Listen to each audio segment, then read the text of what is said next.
Hello everyone and welcome back to the Horror Hut. Now, I know a lot of you use these videos to sleep, so before you drift off I thought it would be a fun idea if everyone can leave a comment to let me know where you are listening from in the world. Also like and subscribe if you are enjoying the episodes. Right, let's get comfy and relax and let's begin.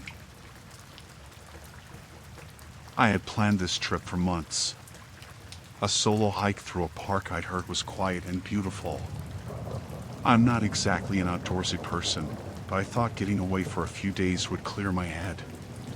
There's this trail, popular enough, but not overcrowded, and it winds through the woods, up into the hills. I thought it'd be perfect.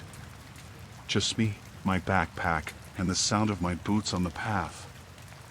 I started early, maybe around 7 a.m. The sun was low but rising, and the forest had that peaceful, morning chill. The air felt clean, and there wasn't anyone else around, not even at the trailhead where I parked. It was just what I wanted, no one to bother me, just the sounds of birds and the crunch of leaves underfoot. A couple of hours into the hike, I reached a spot where the trail split. One path led deeper into the forest, the other looked like it headed towards a river or some kind of water. That's when I heard a voice behind me. "Morning, ma'am." I jumped a little, not expecting anyone, but when I turned around, there was a park ranger standing a few feet back, smiling. He wasn't tall, maybe a couple of inches shorter than me, and had a full beard. His uniform looked a little worn, but I didn't think much of it at the time. Rangers are out in the elements all day, right? His hat was pulled low, shading his eyes, but I could still see him looking at me, almost like he was studying me. "Sorry, didn't mean to startle you," he said, holding up a hand. "Just wanted to check in. It's a quiet morning." I nodded and tried to smile, though something felt off. I just couldn't place what it was. "Yeah, quiet's good," I said, trying to be polite. "I'm just out here for a hike. Figured I'd take a few days off work, get some fresh air." He nodded, but it was the kind of nod that made me feel like he wasn't really listening. "Which way are you headed?" I gestured toward the path that led deeper into the forest. "Thinking of going that way." He took a step closer, and I could see his eyes now, still hard to read but definitely fixed on me. "I'd recommend the river path. It's a bit safer. The other trail's been a little rough lately. Storm damage." There was nothing strange about the words themselves, but the way he said them made the hair on the back of my neck stand up. Still, I didn't want to seem rude, so I nodded again. "Thanks, I'll keep that in mind." "You hiking alone?" he asked. That question made me hesitate. There was no reason he needed to know that, and it didn't sit right with me. I gave a vague answer. "Meeting a friend later." His smile twitched, and he turned, gesturing towards the river path. "I'll walk with you a bit, just to make sure you don't miss any signs. The trail can get tricky this time of year." I didn't want to. Something in my gut was screaming at me to say no, to keep walking the way I'd planned, but I didn't know how to refuse without it seeming weird. He was a park ranger, right? He was just doing his job. So I followed, trying to shake off the bad feeling creeping up my spine. We walked in silence for a while, and I found myself studying him more closely. His uniform, like I mentioned, was a little worn, frayed at the edges of the sleeves, the patches faded, but it wasn't just that. The logo on his shirt didn't match the ones I'd seen online when I looked up information about the park. And his boots, they weren't the heavy-duty kind I'd expect from a ranger. They looked more like hiking boots you'd pick up at a regular store. I thought about asking, but my mouth felt dry, and the words wouldn't come. The further we walked, the more I started to feel like something was really wrong. We weren't heading towards the river anymore. The path had narrowed, and the trees grew denser around us, blocking out most of the sunlight. The air felt heavier, colder even. I glanced at him out of the corner of my eye, and he was just walking along like nothing was wrong. But I could feel it, this pressure in my chest, like a warning that I'd ignored for too long. "Are we still on the right trail?" I asked, trying to keep my voice steady. He didn't look at me, just kept walking. "Yeah, don't worry. We're close to the river. It's just over the ridge." But there wasn't any ridge ahead. The trail wasn't supposed to go uphill this much, and I hadn't seen any signs for the river. I glanced behind me, wondering how far we'd come, how far I'd have to go if I turned back. That's when he stopped. I froze, almost walking into him because I wasn't expecting it. He stood there, staring off into the trees, not saying anything. The silence was suffocating, and I could feel my heartbeat in my throat. Then he turned, slowly, and his smile was gone. "You should be more careful out here," he said, his voice lower, almost too calm. "There are all kinds of people in these woods." My skin crawled, and I took a step back without even realizing it. I opened my mouth to say something, anything, but he was already moving again, stepping towards me this time. "You never know who you might run into," he said, and his eyes were locked on mine now, dark and cold. I could feel the weight of them, like he was daring me to make a move, to react. I didn't wait to see what he was planning. My body just took over, and I turned and bolted, sprinting back down the trail as fast as I could. My heart was hammering in my chest, and my legs felt like they could give out at any second, but I didn't stop. I could hear him behind me, his footsteps quick and heavy, and I knew he was right there. I didn't look back. I couldn't. The trail was barely visible through the trees now, just a narrow strip of dirt and roots that I tried to follow, praying I'd make it back to the main path. I stumbled a couple of times, almost fell, but I forced myself to keep going. I couldn't let him catch me. I didn't know what he wanted, but I knew it wasn't good. I don't know how long I ran before I finally burst out onto the main trail, almost tripping over my own feet. I looked around, gasping for air, but there was no sign of him. Just the trees and the empty path. My hands were shaking, and my whole body felt like it was buzzing with fear, but I couldn't stop. I kept moving, walking as fast as I could, almost jogging until I saw the trailhead in the distance. When I got to my car, I locked the doors and sat there for a few minutes, trying to calm down. My mind was racing, replaying everything over and over, trying to make sense of it. Who the hell was that guy? Why did he pretend to be a ranger? I drove straight to the park's office, shaking the whole way. When I told them what happened, they looked concerned, but they didn't have anyone matching that description working that day or any day recently.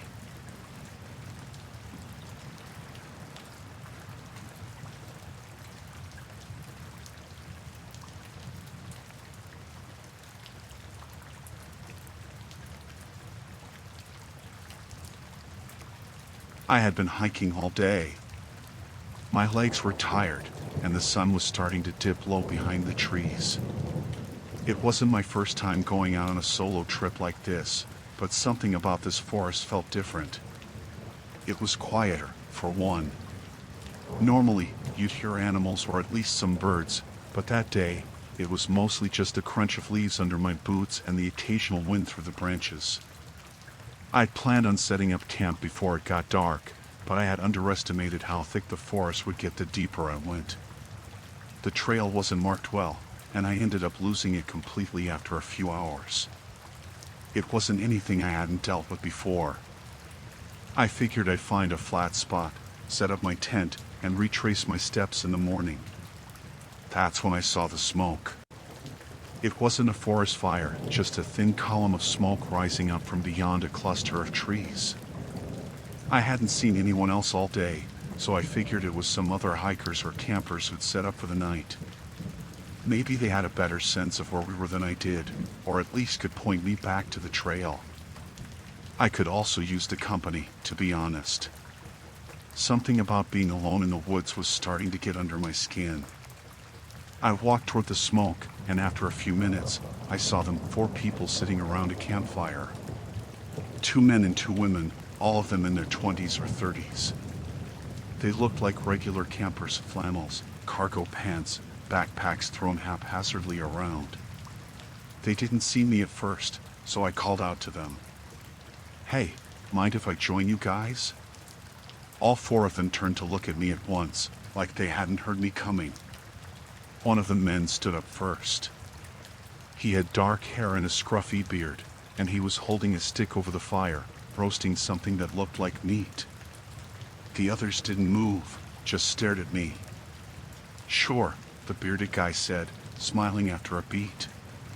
"Come on over. Fire's warm." I walked closer, and that feeling in my gut told me something was off, but I couldn't quite figure out what. They didn't seem particularly friendly or unfriendly, just kind of still. I tried to brush it off. Maybe they weren't used to running into people out here. Not everyone comes into the woods for conversation. I dropped my pack next to theirs and sat down on a log near the fire. They didn't offer me any food or ask me any questions like you'd expect when you run into someone on the trail. Instead, they just kept talking amongst themselves, like I wasn't even there. I couldn't make out everything they were saying, but it was hushed, almost like they were arguing. The women mostly kept their eyes on the fire, not saying much. I tried to strike up some small talk, asked them where they were from, if they were hiking the same trail I was on. The bearded guy looked at me with this strange grin, like he was sizing me up. "We're not from around here," he said, after a long pause. "Just passing through." "What about you? You out here alone?" I hesitated. Something in the way he asked the question felt wrong, like he already knew the answer. "Yeah, just for a few days. Needed a break from the city, you know?" He nodded, but his eyes didn't leave mine. One of the women, the younger one, glanced over at me for the first time since I sat down. Her face was pale in the firelight, and she looked tense, almost scared. "So, what's your plan for the night?" the other man asked. He hadn't spoken until then, but his voice was low, almost too calm. He was older, maybe in his 40s, with a shaved head and a tattoo creeping up the side of his neck. "You setting up camp near here?" I shrugged, feeling more and more uneasy by the second. "Yeah, I was planning to, but I lost the trail a while back. Figured I'd set up wherever." He smiled, but it didn't reach his eyes. "You could stay here. We've got plenty of space." There it was, that creeping feeling again. I wanted to say no, that I'd be fine on my own, but something in their eyes made me feel like I didn't have a choice. The way they were watching me, like I was a deer that had wandered into their camp by accident.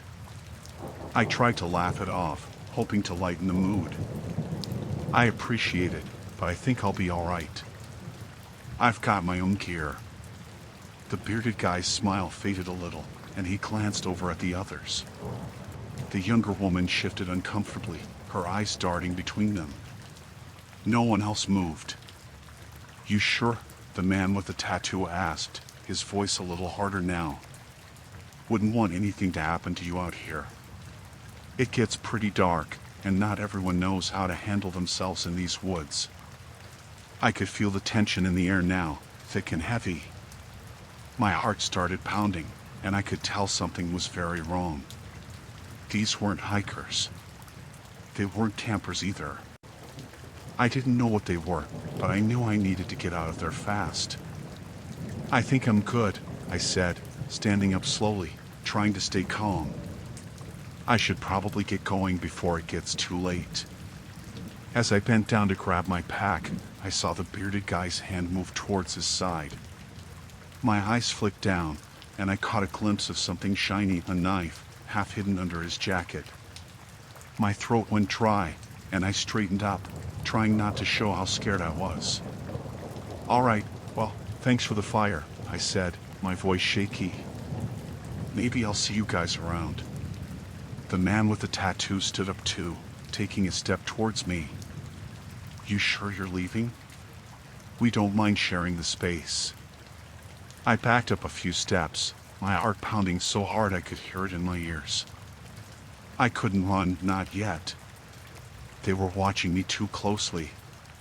But I knew if I didn't get away soon, I might not get away at all. "Yeah, I'm sure," I said, trying to keep my voice steady. "You guys have a good night." I turned and started walking, forcing myself to move slowly at first, like nothing was wrong. I could feel their eyes on my back the whole time, and my skin prickled with fear. My hands were trembling as I clutched the straps of my backpack, but I didn't look back. Not yet. It wasn't until I was about 20 yards away that I heard movement behind me, fast, deliberate. I didn't think. I just ran. Branches whipped against my face as I sprinted through the trees, the light from the campfire fading behind me. My legs burned, and my breath came in ragged gasps, but I didn't stop. I could hear them, at least two of them, crashing through the underbrush, not far behind. I didn't know where I was going. The trail was long gone, and the forest seemed to stretch on forever in every direction. But I couldn't stop. I couldn't let them catch me. For what felt like hours, I ran, ducking under branches and jumping over fallen logs, my heart pounding so loud I thought it might explode. I could still hear them, but they were getting further away. Slowly, the sounds of their footsteps faded, and eventually, the only thing I could hear was my own labored breathing. I didn't stop running until I was sure they were gone, and by the time I did, the sky was completely dark. I collapsed against a tree, my body shaking, my lungs burning. I had no idea where I was, but it didn't matter. I was alive. I never went back for my tent or the rest of my gear. I hiked straight through the night, using the stars to guide me until I found a road the next morning. I flagged down a passing car and got the hell out of there. I don't know who those people were or what they were doing out there, but they weren't campers. They weren't lost hikers. And if I hadn't trusted that feeling in my gut, I might not have made it out.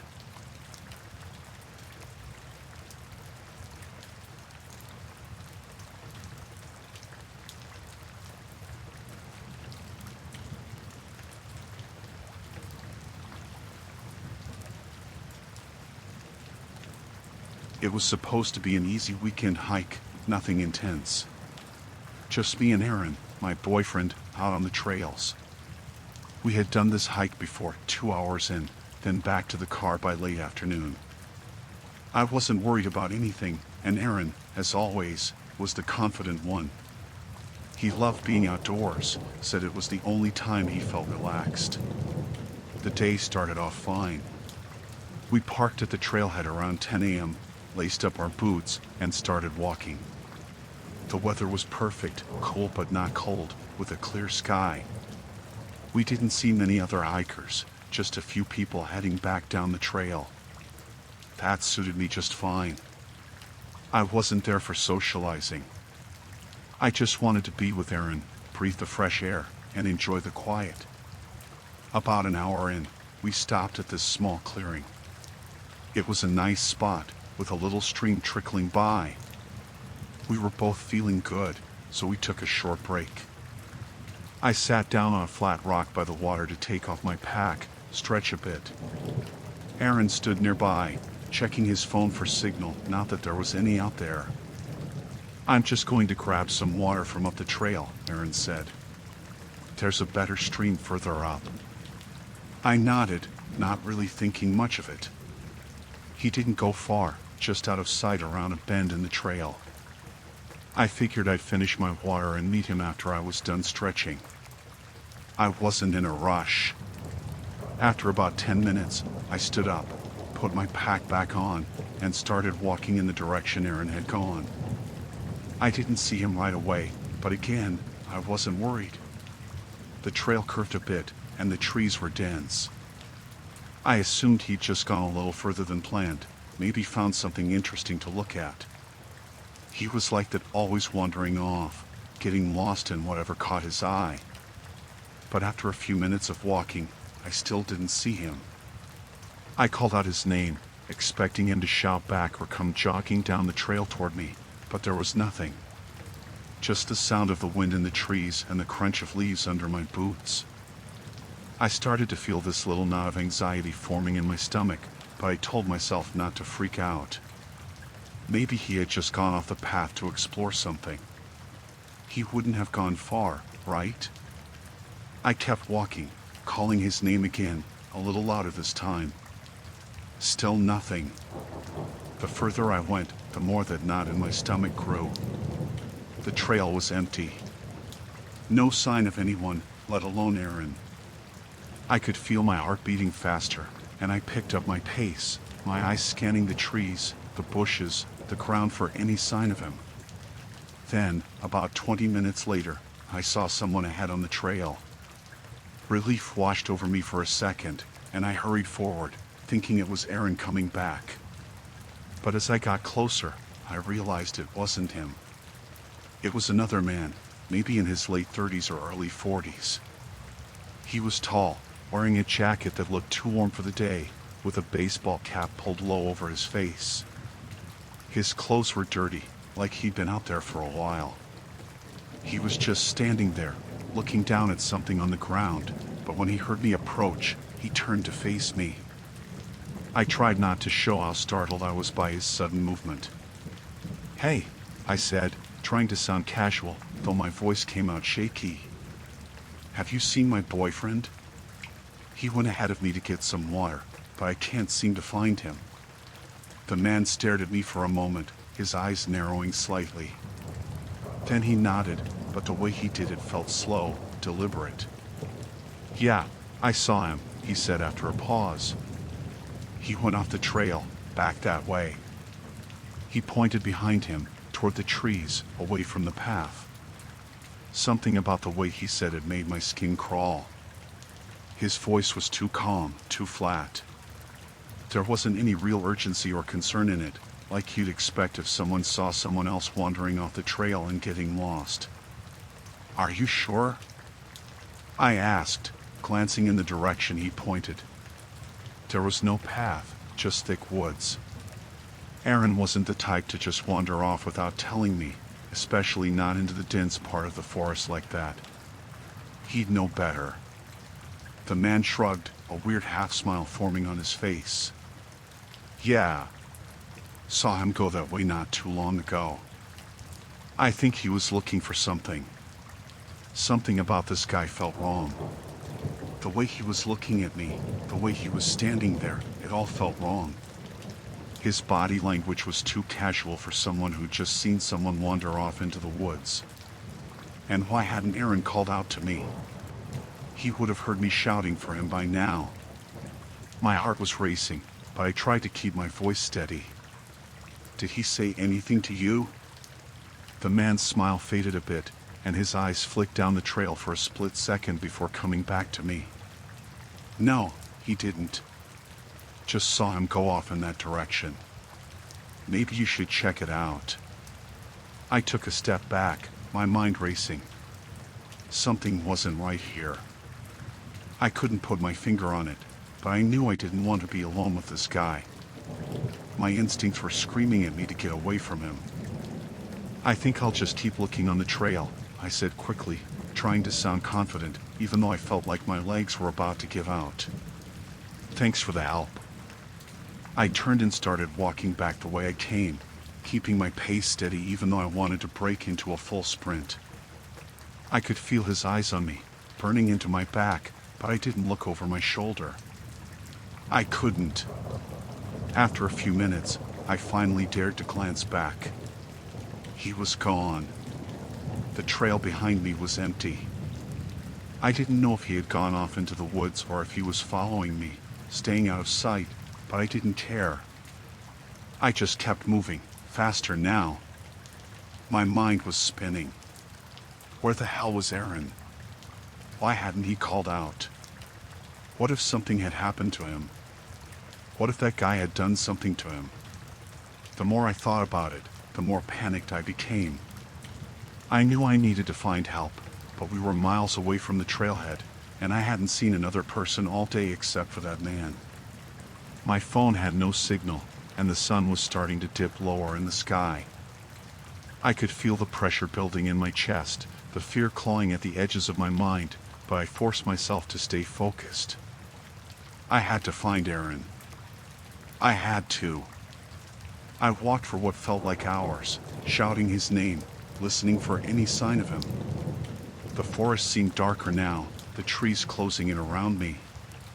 Every sound, every rustle of leaves, made me jump.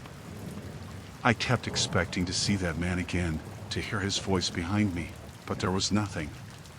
Just the silence of the woods. Finally, just as the sun was beginning to set, I heard it. A faint voice, calling my name. Claire. I stopped dead in my tracks, my heart pounding in my chest.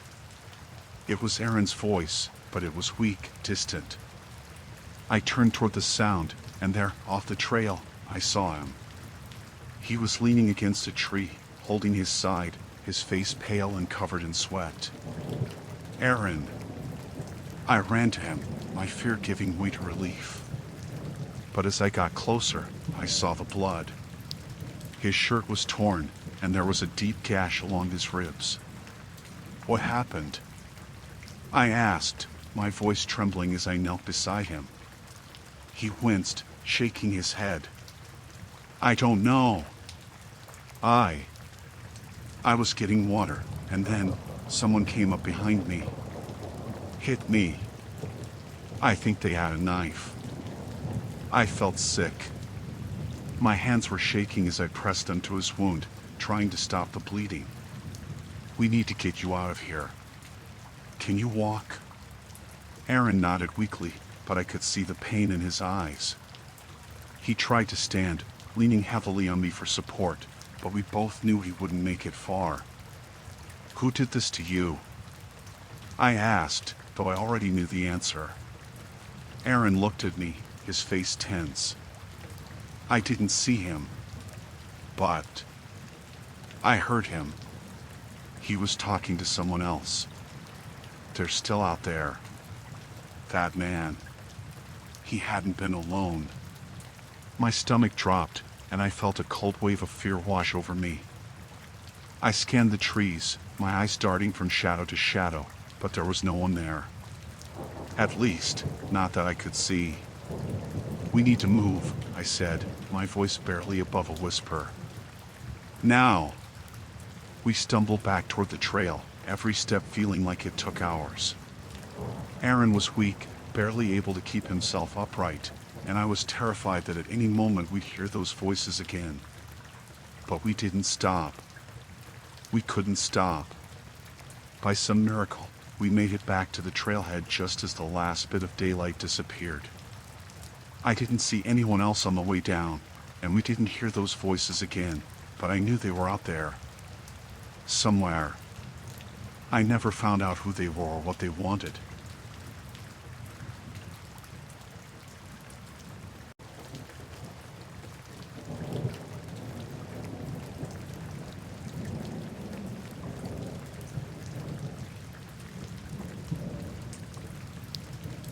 I was out hiking alone last weekend. I've done that trail plenty of times, so it wasn't a big deal to me, just something I do when I need a break from work. It's a quiet spot, not a lot of foot traffic, and the weather was good, sunny but not too hot. I parked the car, grabbed my pack, and started walking. Nothing felt off at first. The trail's a few miles long and mostly wooded. I like it because it feels remote. It's one of those places where you don't see people much. I was maybe halfway through, just walking at my own pace, when I saw something on the ground. At first, I thought it was trash, which always pisses me off when I see it in places like that. But as I got closer, I realized it was a phone. It wasn't one of those older phones either. It was newer, kind of beat up but still in good shape. No case, just a bare phone. It was lying half buried in the dirt, like someone had dropped it in a hurry. I stood there for a second, debating whether I should even pick it up, but I figured if I lost my phone, I'd want someone to at least try to get it back to me. So I bent down, dusted it off, and held the power button. To my surprise, it turned on. The lock screen came up, but there was no passcode. I didn't expect that. I thought people were more careful about stuff like that these days.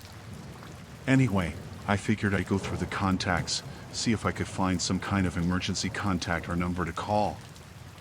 But something about it just didn't feel right. There was a bunch of notifications that had popped up, but they weren't texts or missed calls. They were for pictures. At first, I didn't think much of it. I thought maybe someone had just been out taking photos on the hike. But when I opened the gallery, I knew immediately something was wrong. The first few pictures seemed normal enough: trees, the trail, a few shots of the sky. But then the photos started to get weird. There were pictures of people, but not like normal ones. They were taken from a distance, through the trees, and the people in them didn't look like they knew they were being photographed. Some of the shots were blurry, but you could see enough. Families, couples, people hiking alone. All of them had this strange look to them, like they had no idea they were being watched. The further I scrolled, the worse it got. The pictures were closer now, like whoever was taking them had been sneaking up on the people. In some of the photos, you could see faces clearly, people sitting by campfires, walking their dogs, even just talking. There was this one photo that really got to me. It was of a man, standing alone, looking straight ahead, but his face was tense, like he had just heard something behind him. The angle was wrong, like it had been taken from the ground, through some bushes. I don't know why I didn't stop there, but I kept going. And then I found the videos. The first one was shaky, filmed from behind a tree, and it showed a woman walking alone on the same trail I was on. I didn't recognize her, but the way the camera followed her made my skin crawl. The person filming stayed hidden, just creeping along behind her. She kept looking around, like she felt something was off, but she never saw whoever was following her. The video ended when she walked around a bend, disappearing out of view. The next video was even worse. It was night, and the camera was pointed at a tent, zipped up tight. You could hear footsteps getting closer to the tent, the leaves crunching underfoot. Whoever was filming got right up to the tent and just stood there.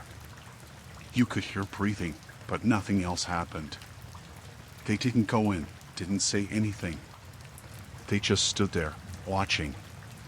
The video cut off after about 2 minutes, but it was enough to send a chill down my spine.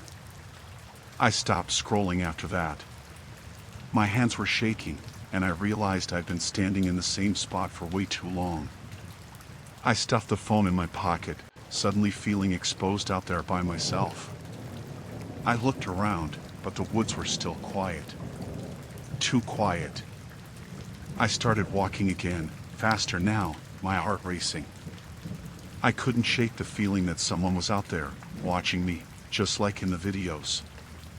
Every little noise, every snap of a twig, made me jump. I was half expecting someone to step out from behind a tree any second. Then, I heard footsteps. They weren't close, but they weren't far either. It sounded like someone was trying to keep their distance but wasn't doing a very good job of it. I froze, listening. The footsteps stopped when I stopped. I took a few steps, and they started up again, this time closer. I didn't wait around to see who it was. I took off down the trail, practically running. My legs were burning, but I didn't care. I just wanted to get back to the car, get the hell out of there. But no matter how fast I went, I could still hear the footsteps behind me, always at a distance, but never too far away. When I finally reached the parking lot, my car was the only one left. I jumped in, locked the doors, and started the engine, my hands shaking so bad I could barely get the keys in the ignition. I backed out and peeled out of there, not looking back. For a moment, I thought maybe it was over. Maybe I was just freaking myself out. But as I pulled onto the main road, I saw him. A man, standing at the edge of the lot, just inside the tree line. He was watching me, his face partially hidden by the shadows, but I could see enough. He was tall, wearing dark clothes, and I knew, somehow, that he had been the one following me. I drove home as fast as I could, checking the rearview mirror every few minutes, half expecting to see headlights tailing me. But I didn't. When I finally got home, I went inside, locked every door and window, and sat down on the couch, trying to calm down. My heart was still pounding in my chest. The phone was still in my pocket. I pulled it out, staring at it for a while. I knew I should probably turn it into the police, but something stopped me. Maybe it was fear. Maybe I didn't want to explain why I had it or what I had seen. I don't know. Later that night, I started getting texts on my own phone. Unknown number. At first, I ignored them, thinking it was spam or something. But they kept coming. Short, simple messages. I know you have it. Bring it back. I didn't respond. I blocked the number, hoping that would be the end of it. But then my phone rang. Same number, blocked or not, it came through. I didn't answer, but they left a voicemail. I know where you live. The voice was calm, almost friendly. But the message was clear. I deleted the voicemail, trying to shake off the growing fear that settled in my gut. The next few days were quiet. I didn't hear from the number again, and for a while, I thought maybe it was over. But then I started noticing things. Small things, like cars driving by my house a little too slowly or unfamiliar faces in the neighborhood. I couldn't prove anything, but I knew they were watching. I didn't sleep much after that. I'd stay up late, listening for any sign of someone outside, but I never heard anything. Every shadow looked suspicious, every creak in the house made my skin crawl. Finally, I couldn't take it anymore. I drove to a nearby town, about 2 hours away, and found a police station. I told them I found a phone on the trail, left out the part about the pictures and videos, and handed it over. The officer at the desk seemed uninterested, just took the phone and said they'd check it out. I never heard back from the police. But the texts stopped. The phone calls, too. I don't know what they did with that phone or if they ever figured out who it belonged to, but I haven't been back to that trail since. And I won't ever go back.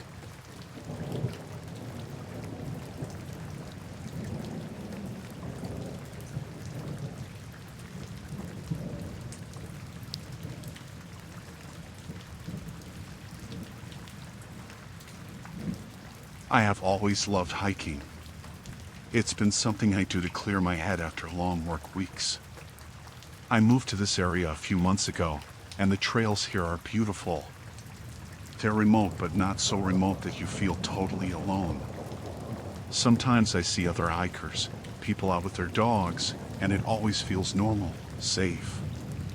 But then this thing happened, and now I can't shake the feeling that I'm not safe out there anymore. The first time I saw him, I didn't think much of it. I was on a trail I've hiked a few times, about 6 miles out from the main road. The trail loops around a small lake, and it's a popular spot. It was mid-morning, and the sun was just starting to warm things up. I was halfway around the loop when I noticed a man standing off to the side of the trail, looking down at his phone. He was wearing a baseball cap, sunglasses, and a jacket even though it was already getting warm. I walked past him, nodded like you do when you pass another hiker, and he didn't even look up. Just kept staring at his phone. I didn't think anything of it. People stop all the time to check maps or take pictures, so I kept walking. But then, about a mile later, I looked back over my shoulder and saw him again. He wasn't right behind me, but he was close enough that it seemed strange. There are a lot of ways to get off that trail, so it wasn't impossible that we were just going the same way. Still, something about it made me uneasy. He wasn't walking fast, just keeping a steady pace, always a little behind me. I picked up my pace, wanting to put some distance between us. I wasn't scared, not yet, but I felt something. It was that kind of feeling you get when you think someone's watching you, but you can't prove it. I kept walking, trying not to look back again, telling myself I was being paranoid. By the time I finished the loop and got back to the parking area, I was feeling better. There were a few cars in the lot, and a couple of other hikers loading up their gear, so I felt safe. I glanced back one more time before I got into my car, and the man was nowhere to be seen. I figured he had taken a different trail, and I drove home, feeling silly for being so jumpy. The next day, I went out again. I like to hit different trails, and this one was a little further out, less crowded. It's a long, narrow trail that winds through some dense woods and eventually opens up to a great view of the mountains. It's one of my favorites, but it's quieter, and I usually don't see many people out there. I was about 2 hours into the hike, deep in the woods, when I heard footsteps behind me. At first, I didn't think anything of it. It could have been another hiker, someone else enjoying the trail. But the sound didn't fade, and when I glanced over my shoulder, my heart skipped a beat. It was him. The same man from the day before. He was closer this time, maybe 50 feet behind me, and he wasn't pretending to check his phone or anything like that. He was just walking, keeping pace with me. His sunglasses hit his eyes, but I could feel them on me. My skin prickled with that same uneasy feeling, only stronger now. I slowed down, pretending to tie my shoe, hoping he would pass me, but he stopped too. Just stood there on the trail, not moving, waiting. I didn't know what to do. I could feel my heartbeat in my throat. Something was wrong. I could feel it, but I didn't want to panic. I stood up, tried to act like everything was normal, and started walking again, faster this time. He followed. I walked for what felt like forever, my legs burning, my mind racing. I kept telling myself he was just some guy. Maybe he didn't even know I was there. But I knew that wasn't true. He knew, and he wasn't just following me by accident. I tried to focus on getting back to my car, but the trail seemed longer than usual, the trees thicker. It felt like I was never going to get out of there. When I finally reached the end of the trail, my car was the only one left in the lot. I didn't see him when I turned around, but I didn't hang around to check. I got in my car, locked the doors, and drove home, my hands shaking the whole way. That night, I couldn't stop thinking about it. I tried to tell myself it was just a weird coincidence, that I was overreacting, but something in my gut told me otherwise. I told myself I wouldn't let it stop me from hiking. This was my thing, and I wasn't going to let some random guy ruin it for me. 2 days later, I went out again. This time, I picked a trail I had never done before, a little further out of town. I figured there was no way he'd be there. It was early in the morning, and the parking lot was empty when I arrived. I felt a little on edge, but tried to shake it off. The trail was beautiful, winding through tall pines and along a ridge with a great view of the valley below. I was starting to relax, thinking maybe I had been overthinking the whole thing. But then I saw him again. He was standing by a tree, about 100 yards up the trail, just waiting. He wasn't walking this time. He was just standing there, looking at me, like he had been expecting me. My heart started pounding. I turned around and started walking back the way I came, trying to stay calm, trying not to run. I could hear him behind me again, the sound of his footsteps in the leaves. When I got back to my car, I didn't look back. I just got in and drove, my hands shaking on the steering wheel. I didn't know what to do. It felt like no matter where I went, he was there. Watching. Following. That night, I decided to do something I hadn't done in a while. I went camping. I figured if I got out of the area, went somewhere completely different, maybe I could shake him. I drove a few hours to a state park, found a spot, and set up my tent.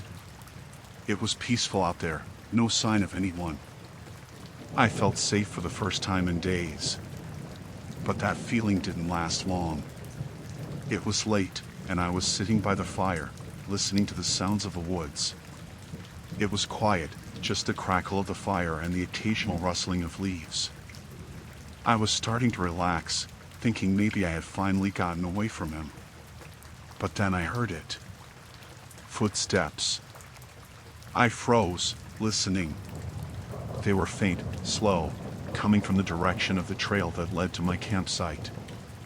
My heart started racing again, and I turned toward the sound. At first, I couldn't see anything, just shadows in the trees. But then I saw him. He was standing at the edge of the woods, just outside the light of the fire, watching me.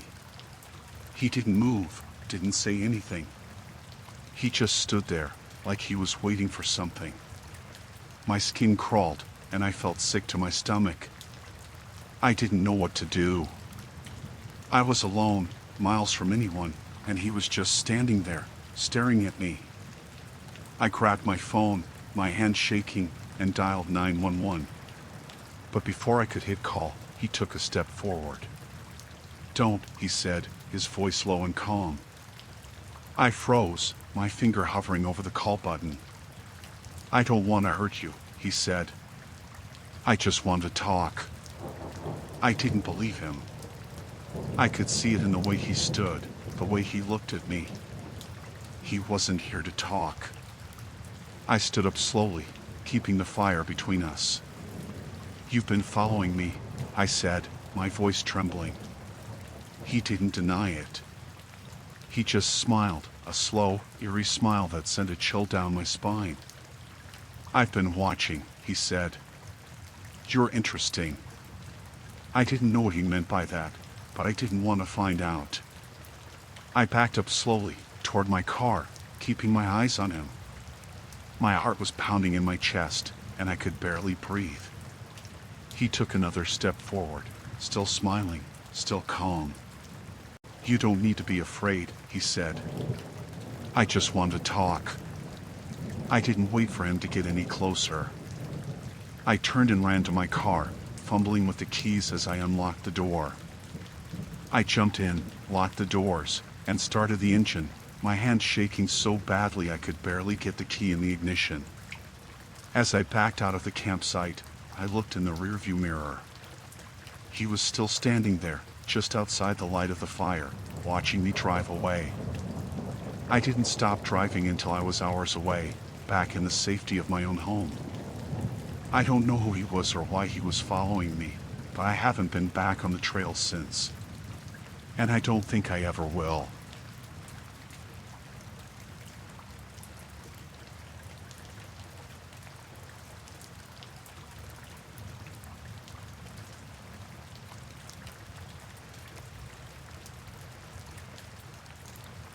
I was hiking alone, something I've done for years without a second thought. I'm used to being out there, just me, the trees, and the trail. There's a certain calm in it. This time, I chose a trail that was less popular, more isolated. I wanted to be away from everything for a while. It was a clear day, the kind where the sky looks endless, and everything smells like pine and earth. It was quiet too, which I liked. I didn't see a single person for hours. About halfway through the hike, maybe around mile 5, I came across something strange. It was a tent, pitched just off the trail. It wasn't old or weathered, but it wasn't brand new either. The weird part was, it looked fully stocked. The flap was half open, and I could see a sleeping bag, a camping stove, and even a backpack inside. It wasn't unusual to see campers, but this one seemed out of place. There was no one around. No footprints, no sounds of people. At first, I thought someone might be out gathering firewood or maybe exploring the area nearby. But after standing there for a while, waiting, nothing. It was just empty. I moved on, thinking maybe they'd come back or they were somewhere I couldn't see. But the farther I got from the tent, the more uneasy I felt. It wasn't the tent itself that bothered me, it was how quiet everything had gotten. There were no birds, no rustling in the bushes, not even the wind. Just silence. After a while, I stopped for a break. I found a flat rock to sit on, took out some water and a snack, and tried to shake off the strange feeling I had. I told myself I was overreacting. The woods can feel weird when you're out there alone, and I'd been out there for hours. But then I noticed something. Out of the corner of my eye, I saw movement in the trees. At first, I thought it was just the wind finally picking up, making the branches sway. But it wasn't. It was a person. I couldn't see them clearly, just a figure standing behind a tree, watching. My heart started pounding, and I told myself it was probably the camper. Maybe they'd come back and were watching to see who I was, why I'd been near their stuff. I waved, a small gesture to show I wasn't a threat. They didn't move. They just stayed there, half hidden by the trees, not waving back, not walking toward me. Just standing. I stood up, trying to act like I wasn't freaked out. I put my pack on and started walking again, quicker this time. I didn't want to run because that would make it obvious that I was scared. But I was. I kept looking over my shoulder, and every time I did, I saw the same figure, still at a distance but always there. Always watching. It felt like they were toying with me, staying far enough away that I couldn't get a good look at them, but close enough that I knew they were following. I kept walking, faster and faster, but the feeling that I was being hunted only grew. My brain was racing, trying to make sense of it. Maybe it was the camper. Maybe they were just messing with me. But something about the way they moved, the way they stayed just out of reach, didn't feel right. I pushed forward, hoping I'd run into other hikers or maybe even a ranger. But the trail was completely empty. Just me and whoever was behind me. At one point, I stopped, turned around, and called out. "Hey! Do you need something?" My voice echoed through the trees, but there was no answer. The figure had disappeared again, blending into the shadows between the trees. I didn't wait any longer. I kept walking, my heart pounding so hard I could hear it in my ears. I don't know how long I walked, maybe another mile or two, before I came across something that made my blood run cold. There was another tent. This one looked identical to the first, same model, same color, same half-open flap. But there was no way it could be the same tent. I had been walking in a straight line for miles. I wasn't looping back. This tent wasn't abandoned though. I could see movement inside, someone shifting, like they were getting comfortable. My first thought was that I'd finally come across the camper. Maybe they had set up multiple camps along the trail. Maybe they were just out here enjoying the isolation, like me. But then I noticed something else. There was no sound. No zipper being pulled, no footsteps, no voices. Just that eerie, unnatural quiet. I wanted to leave, to turn around and head back the way I came, but something made me stop. I don't know what it was, curiosity, maybe, or fear. I stood there, staring at the tent, waiting for the person inside to come out. But they didn't. The flap moved slightly, like someone was peeking out. I took a step back. My body was screaming at me to run, but I couldn't make myself move. I stood frozen, waiting, watching. Then the flap opened wider. A hand, pale and dirty, reached out and grabbed the edge of the tent. My stomach twisted into a knot. There was something wrong about the way the hand moved, slow, deliberate, like whoever it belonged to was waiting for me to do something. I didn't wait to find out what they wanted. I turned and started walking as fast as I could without breaking into a full sprint. The second I was far enough away, I ran. I could hear footsteps behind me, quick and light, like someone was running just out of sight, just beyond the trees. I didn't look back. I couldn't. I just kept running, my breath coming in sharp gasps, my legs burning from the effort. Eventually, the sound of the footsteps stopped, but I didn't slow down. I kept going until I saw the trailhead up ahead, the parking lot just beyond it. Relief washed over me, and for a moment, I thought I was safe. But then I saw the car. It was parked next to mine, an old, beat-up sedan that looked out of place in the mostly empty lot. I hadn't noticed it when I started the hike, but now it was there, its windows dark and tinted, like it had been waiting for me. I didn't stop. I went straight to my car, unlocked the door, and got in. My hands were shaking so badly I could barely get the key in the ignition.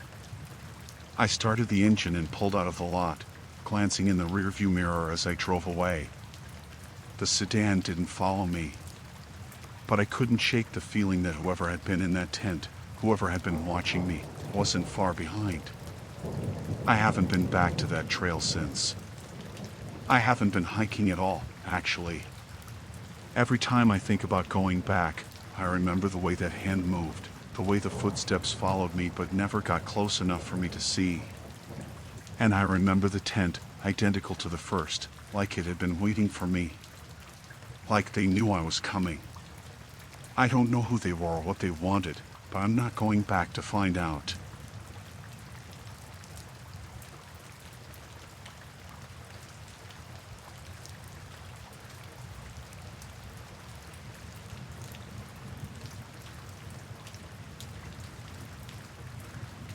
The sun was barely rising when I arrived at the park, the air crisp and fresh. I had been planning this backcountry trek for months, a chance to disconnect and experience the wild away from the usual trails. I hired a guide because I had read how tricky the terrain could be. When I met him, he seemed friendly enough, introduced himself as Mark.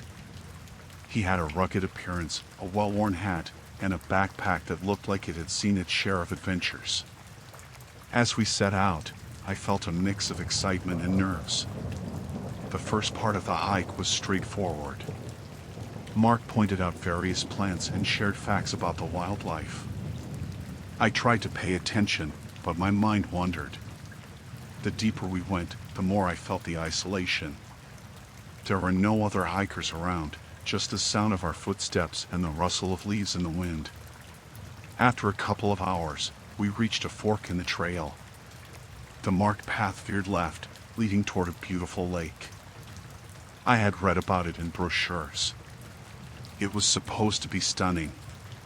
But Mark hesitated, glancing down the right path, which was narrower and overgrown. "Let's take this way," he suggested, a smile on his face. I felt a slight unease at the change of plans, but I trusted him. After all, he was the guide. So, I followed him down the unmarked path. It started to feel more like an adventure, though I kept thinking of the lake, how I wanted to see it. As we continued, I noticed the terrain became rougher. The trail disappeared more frequently, and I found myself stepping over fallen branches and squeezing through tight spots between trees. Mark seemed to navigate the area with ease, moving quickly and effortlessly. "Do you have a map?" I asked after a while, trying to sound casual. Mark waved his hand dismissively. "We are fine. I know these woods like the back of my hand. Trust me." I wanted to trust him, but as we trekked further, I felt the chill of something wrong creeping in. It was like the trees closed in on us, the sounds of nature faded away. I couldn't hear any birds, nothing. Just silence, thick and suffocating. I tried to shake it off, focusing on keeping pace with him. The minutes turned to hours, and I could feel the fatigue in my legs. We stopped for a short break, and I pulled out my water bottle, taking a long drink. Mark was fidgeting, checking his gear, glancing around as if expecting something. "Everything okay?" I asked. "Yeah, just fine," he replied too quickly, avoiding eye contact.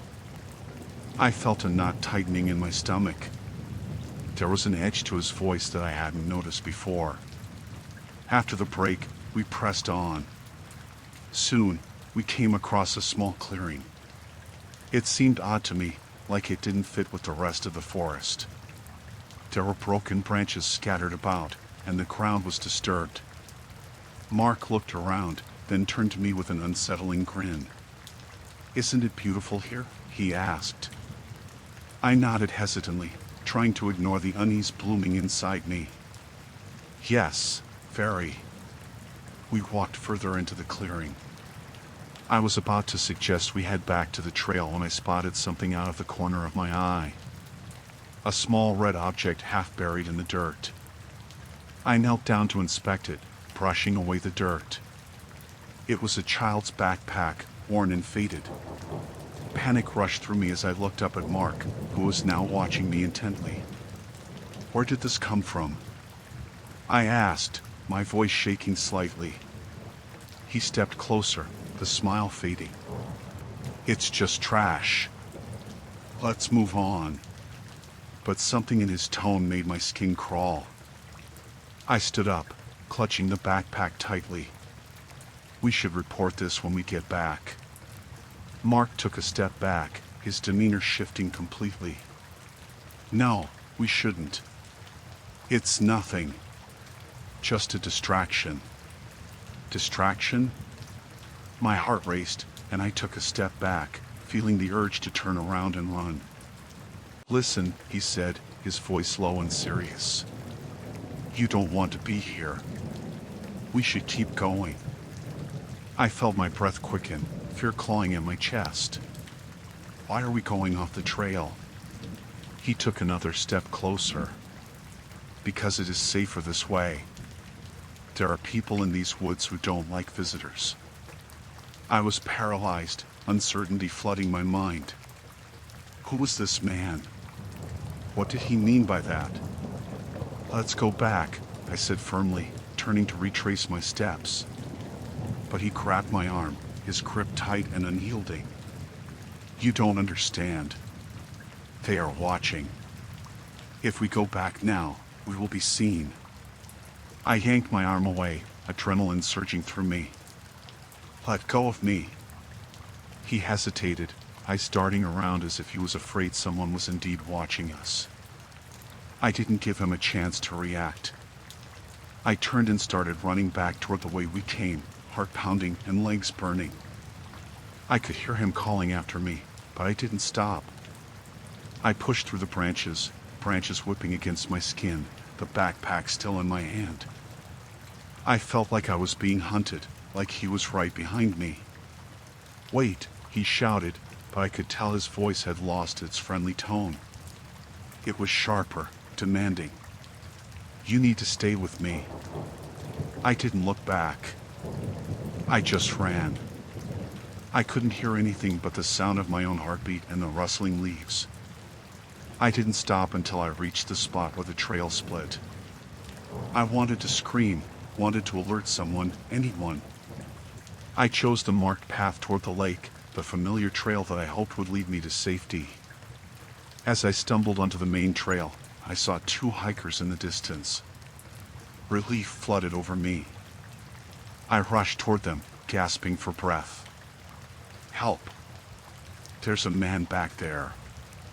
I shouted, pointing back into the woods. "He is not who he says he is."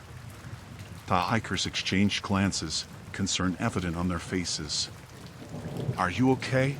one asked, stepping closer. "Please, just help me. He is dangerous." Before they could respond, Mark burst out of the trees behind me. His face was twisted, rage seeping from his features. I backed away instinctively, feeling panic rise again. Don't listen to her, he shouted, eyes wild. She is confused. She doesn't know what she is talking about. The hikers stood their ground, their eyes flicking between Mark and me.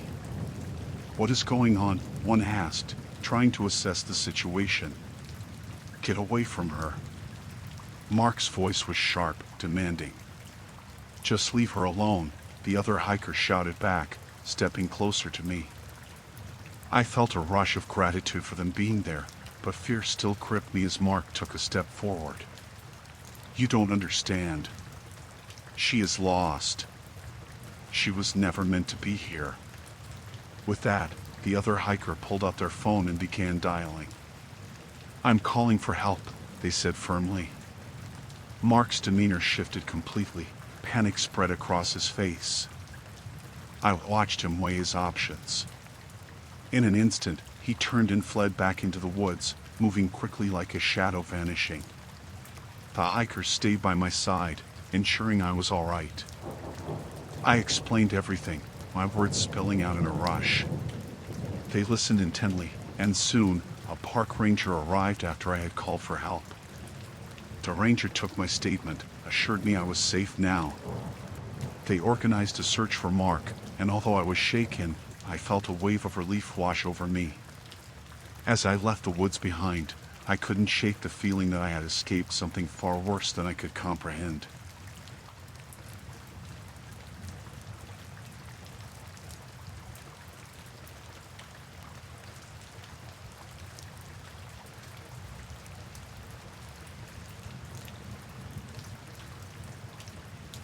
I had been planning this camping trip for a long time. I just needed a break. Work was getting to me, and I needed some time to clear my head away from the noise of the city. I'd camped before, but never on my own. I figured it wouldn't be a big deal, though. I packed my gear, drove out to the mountains, and found a decent spot a little off the main trail. It was the kind of place where you wouldn't run into too many people, but not so remote that I'd be completely isolated. When I first set up camp, everything felt normal. I could hear the wind moving through the trees, birds in the distance, just the regular sounds of being outdoors. After getting my tent up and getting a fire going, I sat down to eat something and relax. It was late afternoon when I first noticed the group. There were 5 of them. They came through the trees, not far from where I had set up. They looked like regular hikers, 2 women and 3 men, all in their 20s or 30s. They had big backpacks and seemed well prepared for a night in the woods.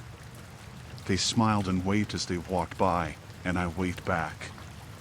It didn't feel weird at first. I mean, it's a popular area for camping, so I wasn't the only one out there. One of the guys came over to talk for a bit. He had a friendly smile, said his name was Rob. We made small talk, nothing deep, just the usual stuff. How long I was staying, if I'd been out here before, that sort of thing. After a few minutes, he asked if I was camping alone. When I told him I was, he gave me this strange look, like he didn't quite believe me. Alone, huh? Brave, he said, chuckling a bit. We're just over that hill if you need anything. It's a good night to be out here. I nodded, not thinking too much of it. He went back to his group, and they set up camp about 100 yards away, just out of clear sight but close enough that I could hear them laughing and talking every now and then. As the sun went down, things started to feel off. I can't explain it exactly, but you know how sometimes you just get that feeling, like something's wrong? The air felt heavier, and the usual sounds of the forest seemed to fade. I couldn't hear any birds anymore, no rustling in the trees. Just quiet. The group had been pretty lively when they first arrived, but as the night wore on, they got eerily silent. I could still see the glow of their campfire, but I couldn't hear any talking. It wasn't like they'd gone to sleep. The fire was too bright for that. It was more like they were just sitting there in the dark, waiting.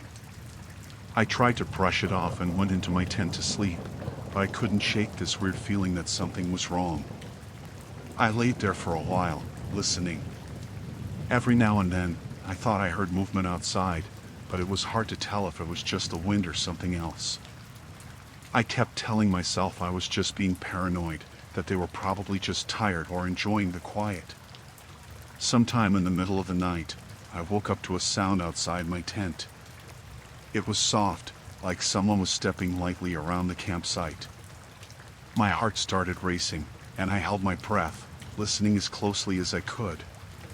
There were definitely footsteps, slow and deliberate, circling around my tent. I grabbed my flashlight and waited, trying to decide if I should unzip the tent and look or just stay quiet. After a few minutes, the footsteps stopped, and everything went silent again. I didn't hear anyone walking back to the other camp, though. It was like they were still out there, just standing in the dark, waiting. I barely slept after that.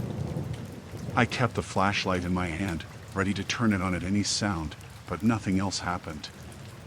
When morning finally came, I unzipped the tent and stepped out into the cold air, still half expecting to find someone standing outside. What I did find was worse. My camp had been completely ransacked. My backpack was open, its contents scattered all over the ground. My food was gone, the cooler overturned, and even my water bottles had been taken. The firewood I gathered was scattered everywhere. It wasn't like an animal had gotten into my stuff, it was too neat for that. Someone had been there, deliberately going through everything. I looked over toward where the group had camped, but there was no sign of them. Their camp was gone, like they had never been there. No fire pit, no trash, nothing. Just empty space. Panic started to set in. I was alone out here, with no food or water, and whoever had done this could still be nearby. I quickly packed up what little I had left, my mind racing. I couldn't stop thinking about how they had been watching me. They must have known I was alone, that no one would notice if something happened to me. I started hiking back toward the trailhead, trying to stay calm, but I kept looking over my shoulder. Every sound, every rustle in the trees, made me jump. It felt like someone was following me, just out of sight, waiting for the right moment. As I walked, I kept thinking about Rob and the others. They had seemed so normal, so friendly, but something about the way they went silent last night didn't sit right with me. Why would they go through my stuff like that? Why didn't they just leave me alone?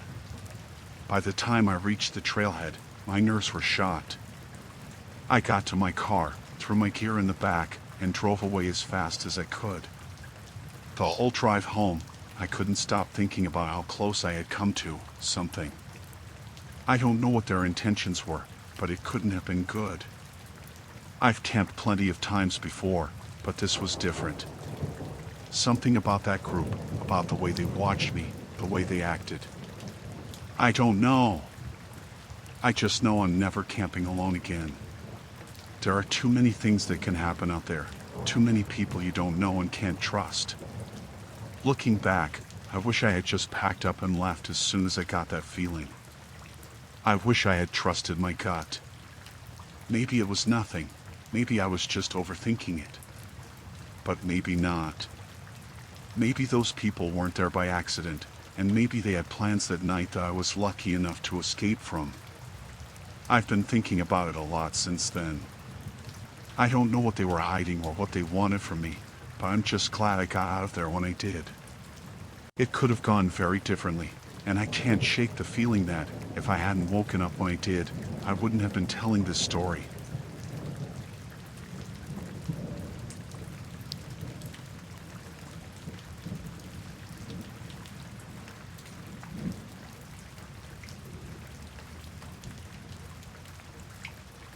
I was just looking for a peaceful weekend, nothing complicated. Work had been piling up, and I needed a break from people, noise, and everything else. So, I decided to head out for a quick camping trip. I found a spot online that was supposed to be pretty quiet, tucked away enough that you wouldn't have too many folks around. It wasn't one of those official campgrounds, just a place out in the woods where you could pitch a tent, light a fire, and be left alone. I left early in the morning, got there by mid-afternoon, and started setting up my tent. There was a small clearing surrounded by trees, and I could barely hear the sound of the highway in the distance. It was perfect. Just me and nature. I hadn't seen anyone else on the way in, and I figured I'd have the place to myself. As I unpacked my things and laid out the tent, I noticed something shiny in the grass near one of the trees. At first, I thought it was a beer can or some trash left behind, but when I got closer, I saw it wasn't that at all. It was a small camera. One of those tiny ones, the kind that's easy to hide. It was pointed right at my campsite, or at least where I was setting up. It was half buried under some leaves, but it had a clear view of the area. My first thought was that maybe it was someone's wildlife camera, like maybe they were tracking animals or something.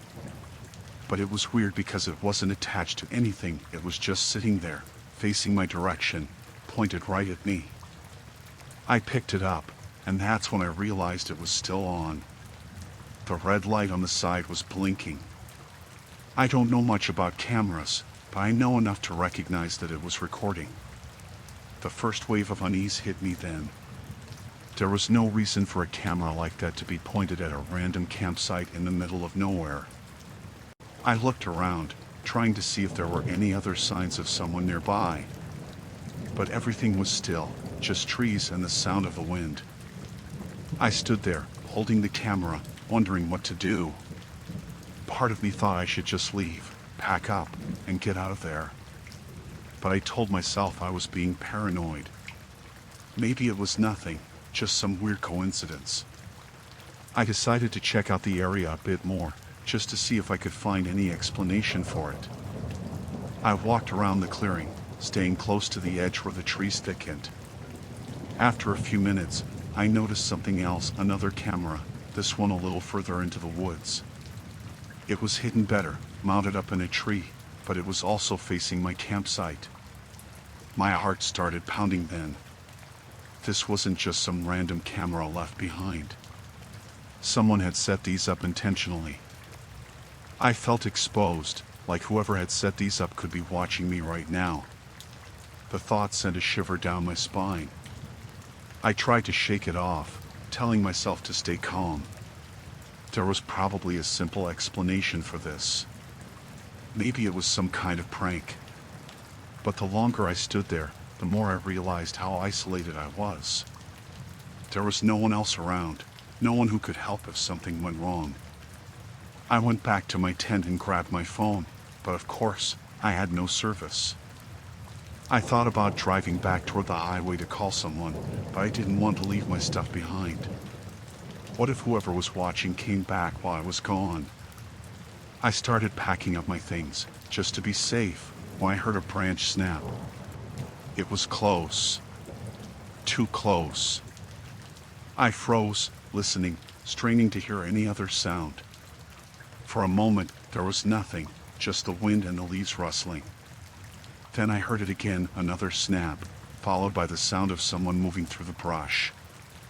I whipped around, scanning the tree line, but I couldn't see anyone. Still, the feeling was there, like I was being watched. I couldn't shake it. My chest tightened, and I felt the urge to run, but I forced myself to stay still, to stay quiet. Then I saw it, movement, just beyond the trees. A figure, half hidden by the shadows. They weren't moving toward me, just standing there, watching. I couldn't make out any details, but I knew someone was there. I called out, "Hey! What the hell are you doing?" No response. The figure didn't move. They just stood there, staring at me, or at least I assumed they were. It was hard to tell from that distance, but I could feel their eyes on me. My skin prickled, and my hands started shaking. I grabbed my bag and stuffed as much of my gear into it as I could. I wasn't going to stay here and find out what this person wanted. I threw everything into the car and slammed the trunk shut, but when I turned around, the figure was gone. The trees were still, but the feeling of being watched hadn't gone away. I jumped into the driver's seat, started the car, and floored it down the narrow dirt road. My heart was racing the entire time, my eyes darting between the rearview mirror and the road ahead. I kept expecting to see someone step out of the woods or see a car behind me, following, but there was nothing. When I finally got back to the main road, I pulled over and tried to catch my breath. I checked my phone again, still no service. I didn't care. I was out of there. I didn't stop driving until I was miles away, back in a town where I could see people and lights and traffic. I pulled into a gas station parking lot and just sat there, trying to process what had just happened. It felt unreal, like something out of a movie. Cameras hidden in the woods, someone watching me the whole time. I don't know what they wanted, or why they set those cameras up. Maybe they were just trying to scare me, or maybe it was something worse. I'll never know, and honestly, I don't want to. But I haven't been camping alone since.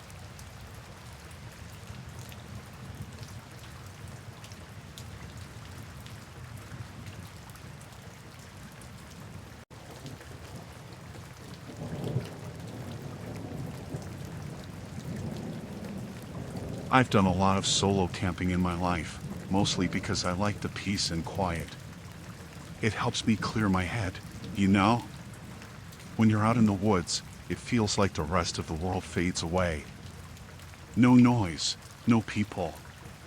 That's what I needed last weekend, just some time away. I found this spot, kind of off the beaten path, a little clearing surrounded by trees. It wasn't a marked campsite or anything, just a place I stumbled upon after a few hours of hiking. It had a good view, a small river nearby, and plenty of firewood scattered around. Perfect. By the time I got my tent set up and the fire going, the sun was starting to dip below the trees. It was that quiet time of day when everything slows down. I sat by the fire, watching the flames dance, eating a sandwich I packed, and just relaxing. That's when I heard it. Footsteps on the dry leaves behind me, slow and deliberate. I hadn't seen anyone all day, hadn't even passed another car on the road out here. I figured it was an animal at first, maybe a deer, but then I heard a voice. Mind if I join you? I spun around so fast I nearly knocked my chair over.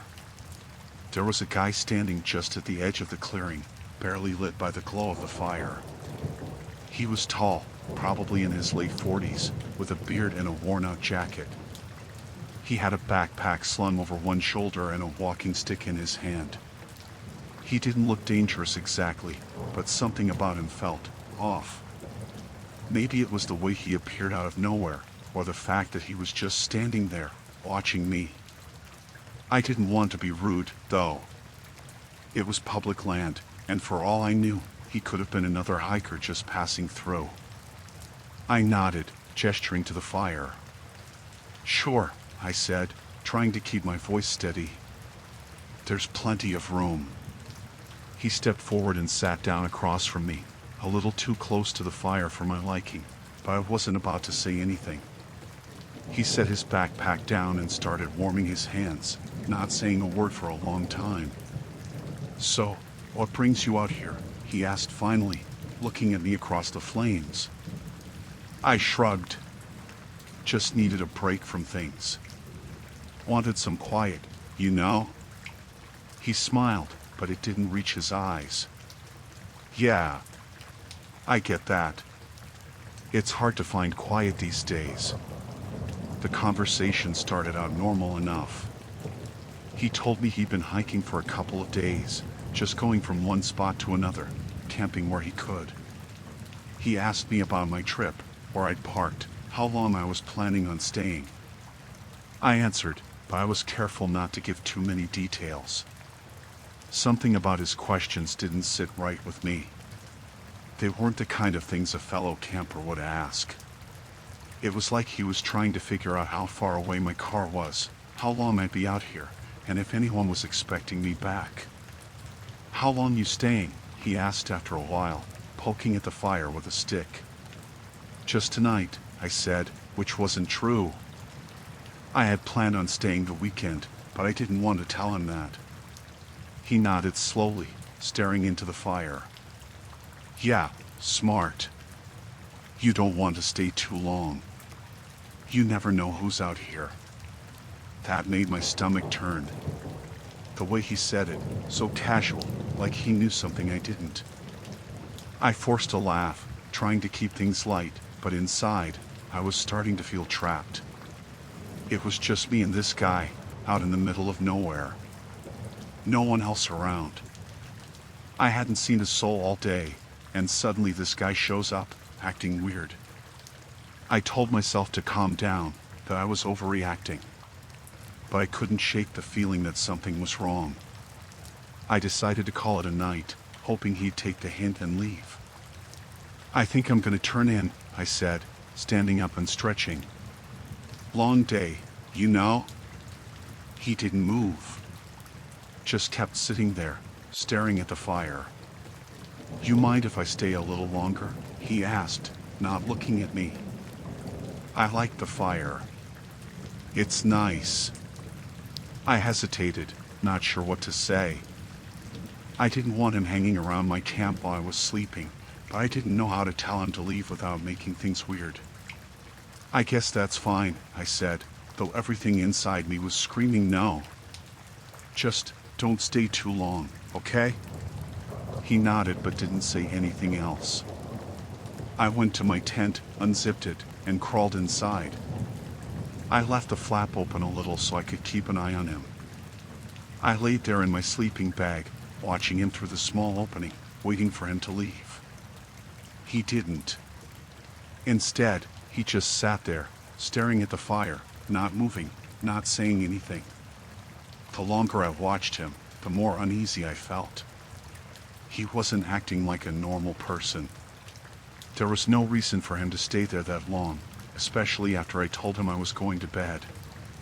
After what felt like hours, I finally closed my eyes, hoping I could sleep, hoping he'd be gone by morning.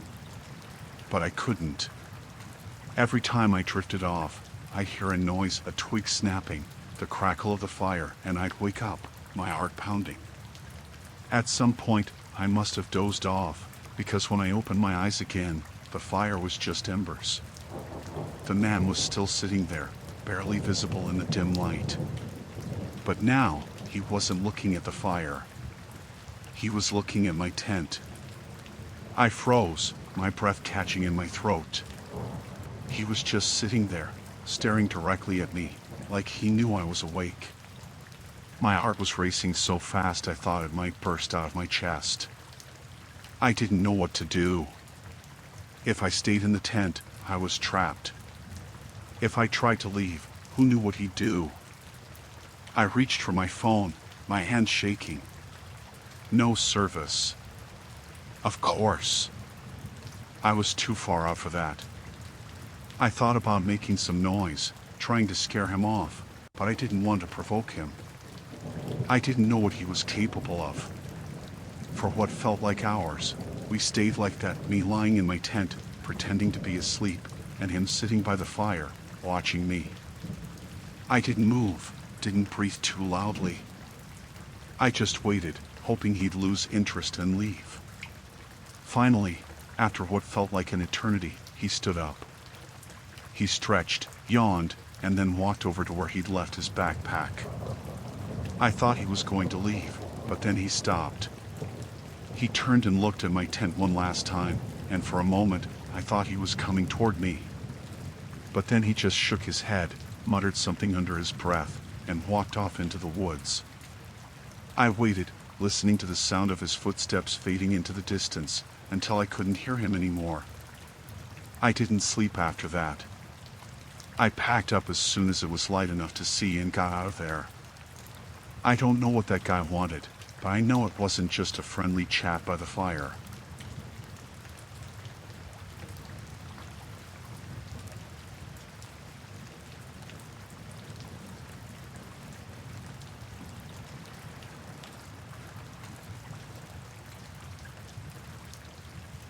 I wasn't even supposed to be there that day. I had some time off work, and I decided to take a drive out to the lake. It was about an hour from the city, and I just wanted some fresh air. I didn't tell anyone I was going, and I didn't plan on staying long. Just a quick walk around the trails, maybe sit by the water for a bit. It was quiet, barely anyone around. I parked in a lot near one of the smaller trails, grabbed my water bottle, and headed out. It was a nice day, sunny but not too hot, just enough breeze to keep the bugs away. I wasn't really thinking about anything, just enjoying the quiet. After about an hour of walking, I headed back toward the lot. I was almost to my car when I saw him. A man, maybe mid-30s, standing by the path. He looked rough, like he hadn't slept in days. His clothes were dirty, his hair a mess. When he saw me, he started waving, running over like he'd been waiting for someone. "Hey, excuse me," he called out. He sounded out of breath, panicked. I stopped, unsure if I should. But there was no one else around, and he looked desperate. "Yeah. Please, I need help. My friend, he's missing. We were hiking, and I don't know what happened. I can't find him anywhere." I stood there for a second, not sure what to say. I'd heard about people going missing on hikes before, but I'd never run into a situation like this. I looked around, but there was no one else. Just this guy, pacing back and forth like he didn't know what to do. "Did you call someone?" I asked, trying to keep calm. He shook his head, running a hand through his hair. "No service. I've been trying for hours. I don't know what to do. I can't find him." I didn't know what to do either. Part of me wanted to just leave, get in my car, and drive away. But he looked so freaked out, and if his friend was really missing, I couldn't just leave him like that. "Where did you last see him?" I asked. He pointed back down one of the trails. "We were hiking up there, near the ridge." He said he was going to take a piss, and I waited, but he never came back. I looked everywhere. "Please, can you help me? Just help me look." I hesitated. I didn't know this guy, didn't know what I was getting myself into. But I felt bad. He was clearly upset, and if it was me out there, I'd want someone to help. "Okay," I said finally. "I'll help you look, but if we don't find him soon, we need to get out of here and call the cops." He nodded quickly, looking relieved. Yeah, of course. Thank you. Thank you so much." We started walking up the trail he pointed to. It was steeper than the one I had been on, winding through thick trees and overgrown brush. The whole time, he kept talking, telling me about his friend, how they'd known each other for years, how they'd come out to the lake for a weekend of camping and hiking. His voice was shaky, and he kept glancing over his shoulder like he expected his friend to pop out from behind a tree at any moment. After about 20 minutes of walking, I started to get a weird feeling. Something about the way he was acting wasn't sitting right with me. He was too nervous, too fidgety. And the trail he took me on didn't look like the kind of place anyone would casually wander off to take a piss. It was rocky and narrow, barely a path at all. I kept looking around, hoping to see some sign of the friend, but there was nothing. Just trees and silence. I was about to say something when the guy stopped dead in his tracks. He pointed ahead, his hand shaking. "There. Look." I squinted, trying to see what he was pointing at. At first, I didn't see anything. Then, as we got closer, I saw something on the ground, half hidden in the brush. My stomach dropped. It was a shoe. A hiking boot, lying on its side, laces untied. There was something about the way it was just there, all by itself, that made my skin crawl. "That's his," the guy said, his voice low. That's my friend's boot. I felt a chill run down my spine. This was starting to feel wrong. Really wrong. Maybe we should go back, I said, trying to keep my voice steady. Call the cops, let them handle it. He shook his head, his eyes wild. No, we're close. I know we're close. He's gotta be around here somewhere. Please, just a little further. I didn't want to. Every instinct in me was screaming to get out of there. But before I could say anything else, he started moving again, pushing through the brush like a man possessed. I followed, but slower, more cautious. The further we went, the thicker the trees got, and the quieter everything became. No birds, no wind, just the sound of our footsteps on the dirt. And then, we found him. Or what was left of him. At first, I didn't understand what I was looking at. It was just a shape on the ground, crumpled and still. But as we got closer, I realized it was a body. His friend's body, face down in the dirt, one arm twisted underneath him, the other reaching out like he'd been trying to crawl away. His clothes were torn, his skin pale, and there was blood. So much blood. I stopped in my tracks, my heart hammering in my chest. This wasn't just a missing person. This was something else. Something worse. The guy knelt down beside the body, his hands shaking. "Oh God," he whispered. "Oh God, no." I took a step back, my mind racing. I needed to get out of there. This was too much. I wasn't supposed to be here. "We need to go," I said, my voice barely above a whisper. "We need to leave. Now." He didn't move. He just stayed there, staring at his friend's body, like he couldn't believe what he was seeing. Then, slowly, he stood up. And when he turned to face me, something had changed. The panic was gone from his face, replaced by something cold, something calculating. "You're right," he said, his voice calm. "We do need to go." I took another step back, my heart pounding in my ears. "I'll go call for help," I said, trying to keep my voice steady. "I'll get the cops. They'll know what to do." He shook his head, taking a step toward me. "No. No cops. We can't let anyone know about this." I froze, my breath catching in my throat. "What do you mean?" "We have to." "He's dead," the guy said, his voice low. "And no one needs to know how it happened." I stared at him, my mind racing. What was he saying? What was he trying to do? "I didn't mean to," he said, his voice barely above a whisper. "It was an accident. We were arguing, and he fell. It wasn't supposed to happen like this." I took another step back, my heart racing. "I'm leaving," I said, my voice shaking. "I'm going to get help."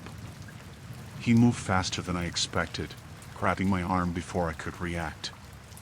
His grip was tight, his eyes wide with desperation. You can't tell anyone. Please. I didn't mean to. You have to help me." I yanked my arm free, stumbling back. "No," I said, my voice louder now. "I'm not doing this. I'm not helping you." He lunged at me, but I was already moving. I turned and ran, crashing through the trees, not caring about the branches that scratched my face or the roots that tripped me up. I could hear him behind me, his footsteps pounding on the ground, getting closer. I didn't look back. I couldn't. I just kept running, my lungs burning, my heart racing, until finally, I saw the clearing ahead. My car. I sprinted the last few feet, fumbling with my keys as I yanked the door open. I jumped in, slamming the door behind me just as I saw him burst out of the trees, his face twisted in anger. I didn't wait. I shoved the key in the ignition, the engine roaring to life as I floored it, speeding out of the lot and down the road, not looking back. I didn't stop until I was miles away, shaking so hard I could barely keep my hands on the wheel. I don't know what happened to him after that. I don't want to know. But I'll never go back to that lake again.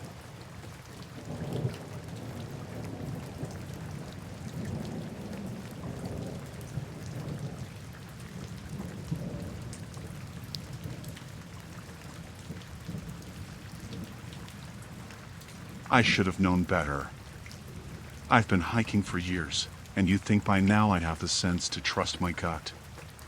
But that day, it was like I ignored every alarm going off in my head, even when things didn't feel right. It started as a normal Saturday morning hike. I'd planned to do a loop at the state park, nothing too crazy.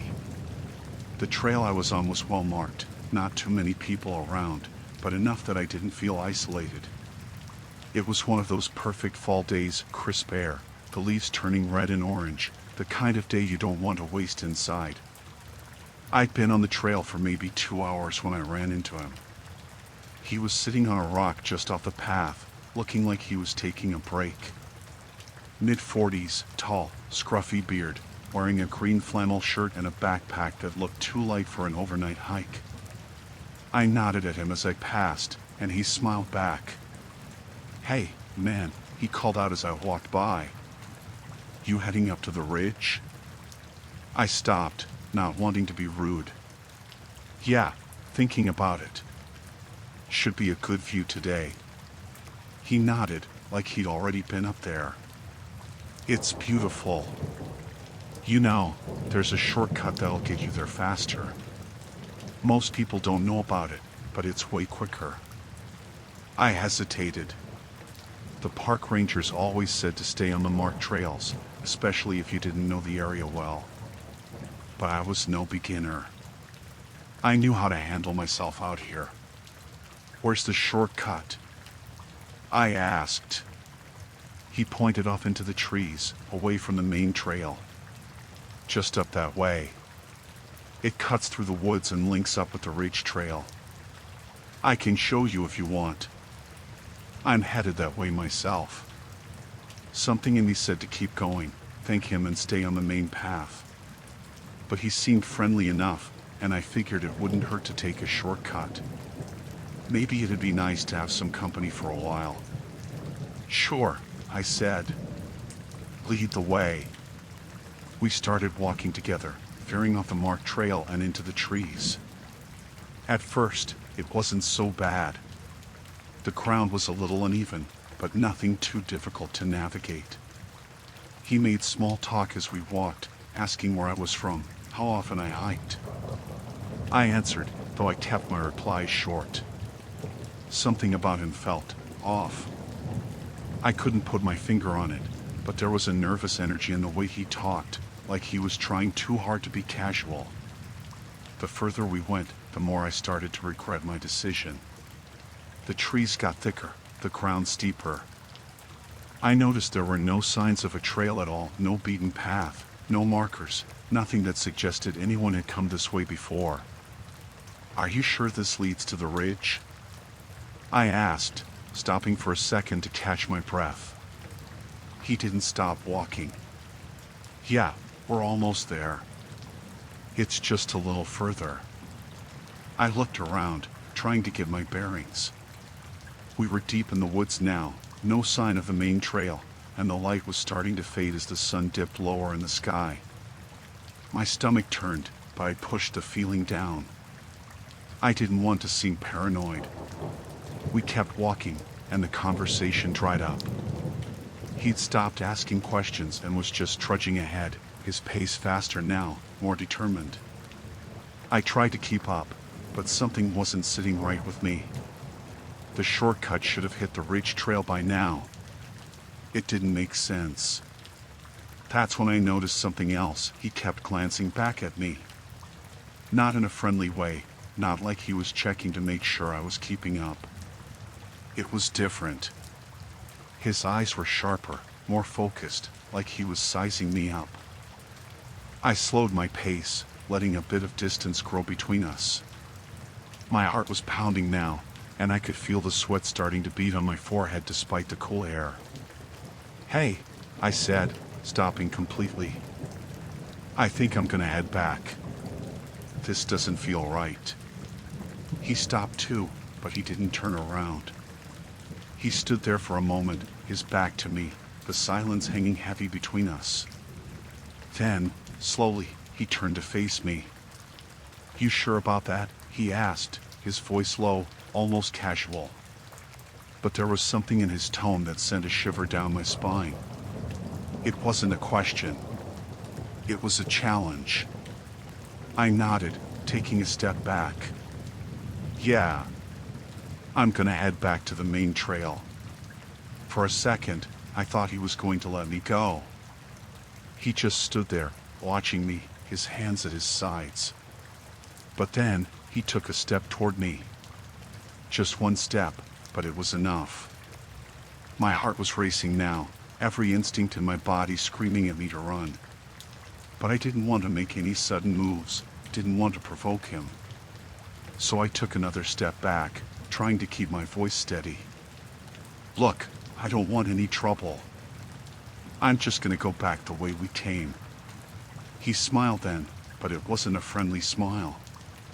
It was cold, predatory. "I don't think you're going anywhere." I didn't wait for him to make the next move. I turned and bolted, crashing through the trees, not caring where I was going, just wanting to put as much distance between us as possible. I could hear him behind me, his footsteps pounding the ground, getting closer. The terrain was rough, branches slapping at my face, roots tripping me up, but I didn't stop. I couldn't stop. My only thought was to get back to the main trail, to find someone, anyone who could help. But the trees were thick, and I had no idea where I was anymore. Every direction looked the same, just endless woods, stretching on and on. My legs were burning, my lungs screaming for air, but I kept going, pushing myself harder than I ever had before. Then, out of nowhere, I tripped. My foot caught on something, a root or a rock, and I went down hard, the wind knocked out of me. I scrambled to get up, but my ankle twisted under me, sending a sharp pain shooting up my leg. I couldn't run. I could barely stand. I crawled to a tree, leaning against it for support, trying to catch my breath, trying to think. I could still hear him crashing through the woods, getting closer. He was moving slower now, more deliberate, like he knew he didn't have to rush anymore. Panic set in. I couldn't outrun him. I couldn't fight him. And there was no one around to help. I was completely alone. I looked around, desperate for something, anything I could use. My eyes landed on a thick branch lying on the ground a few feet away. It wasn't much, but it was all I had. I grabbed it, wincing as pain shot through my ankle, and pulled myself to my feet. I stood there, gripping the branch, my back pressed against the tree, waiting for him to come. The footsteps stopped. Silence. For a moment, I thought maybe he'd given up, maybe he'd lost me in the trees. But then I heard it, his voice, calm and steady, cutting through the quiet. "You can't hide forever," he called out. "I'll find you. There's nowhere to go." My heart was pounding so hard I thought it might explode. I gripped the branch tighter, my knuckles white, trying to keep my breathing quiet. Then I saw him. He stepped out from behind a tree, maybe 20 feet away, his eyes locked on me. He didn't have a weapon, didn't seem in any hurry. He just stood there, watching me, that cold smile still on his face. "Come on," he said, taking a step toward me. "Let's not drag this out." I didn't wait. I swung the branch as hard as I could, not caring if I hit him or not, just needing to do something, anything to stop him. The branch connected with his shoulder, and he stumbled back, more surprised than hurt. I didn't give him a chance to recover. I turned and ran again, ignoring the pain in my ankle, ignoring everything except the need to get away. I didn't care where I was going, didn't care if I was getting further lost. I just needed to keep moving. I don't know how long I ran. Minutes? Hours? It felt like forever. But eventually, I heard it, voices, distant but real, human voices.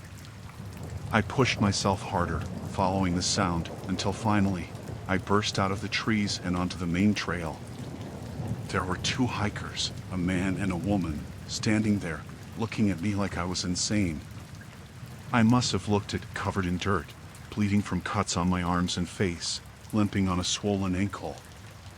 "Help," I gasped, barely able to get the words out. "Please. He's still out there." They didn't ask questions. They helped me back to the trailhead, where I finally had cell service again. I called the cops, told them everything, but by the time they got there, the guy was gone. They searched the woods for hours, but didn't find anything. No sign of him, no sign of his friend. Nothing.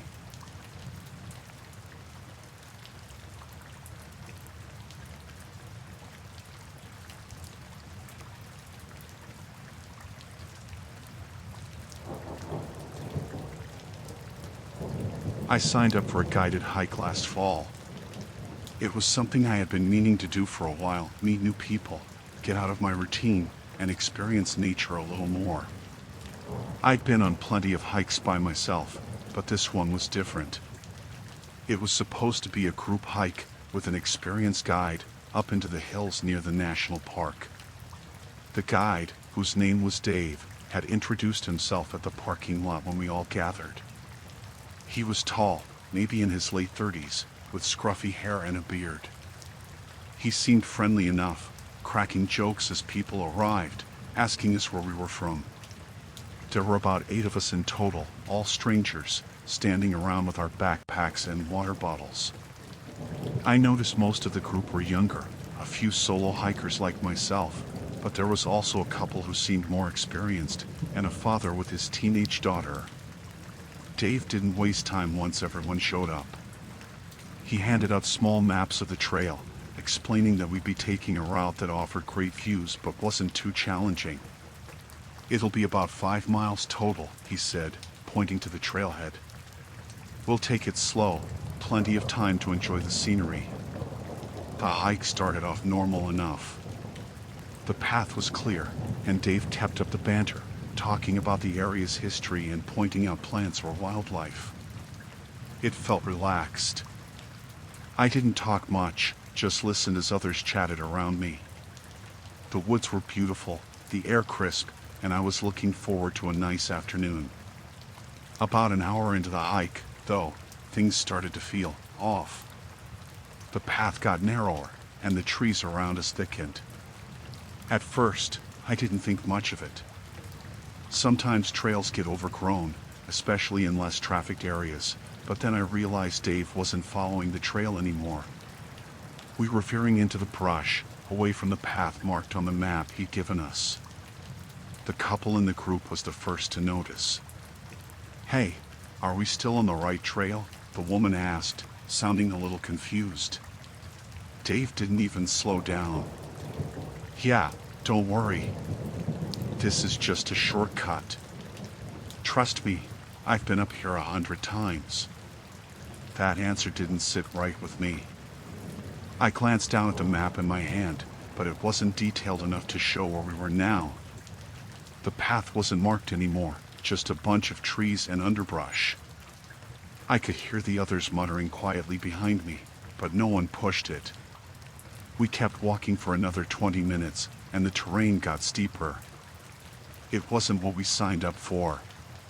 The nice, leisurely hike Dave had promised was turning into a real struggle. People were starting to fall behind. The father and his daughter were near the back, and I could hear her complaining that her feet hurt.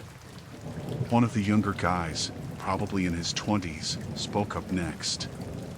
Hey, man, are you sure this is the right way? This doesn't seem like what you told us earlier. Dave stopped walking. He turned around slowly, eyes narrowed, and there was something in his expression that made my stomach twist. It wasn't anger exactly, but he looked frustrated, almost like he was offended by the question.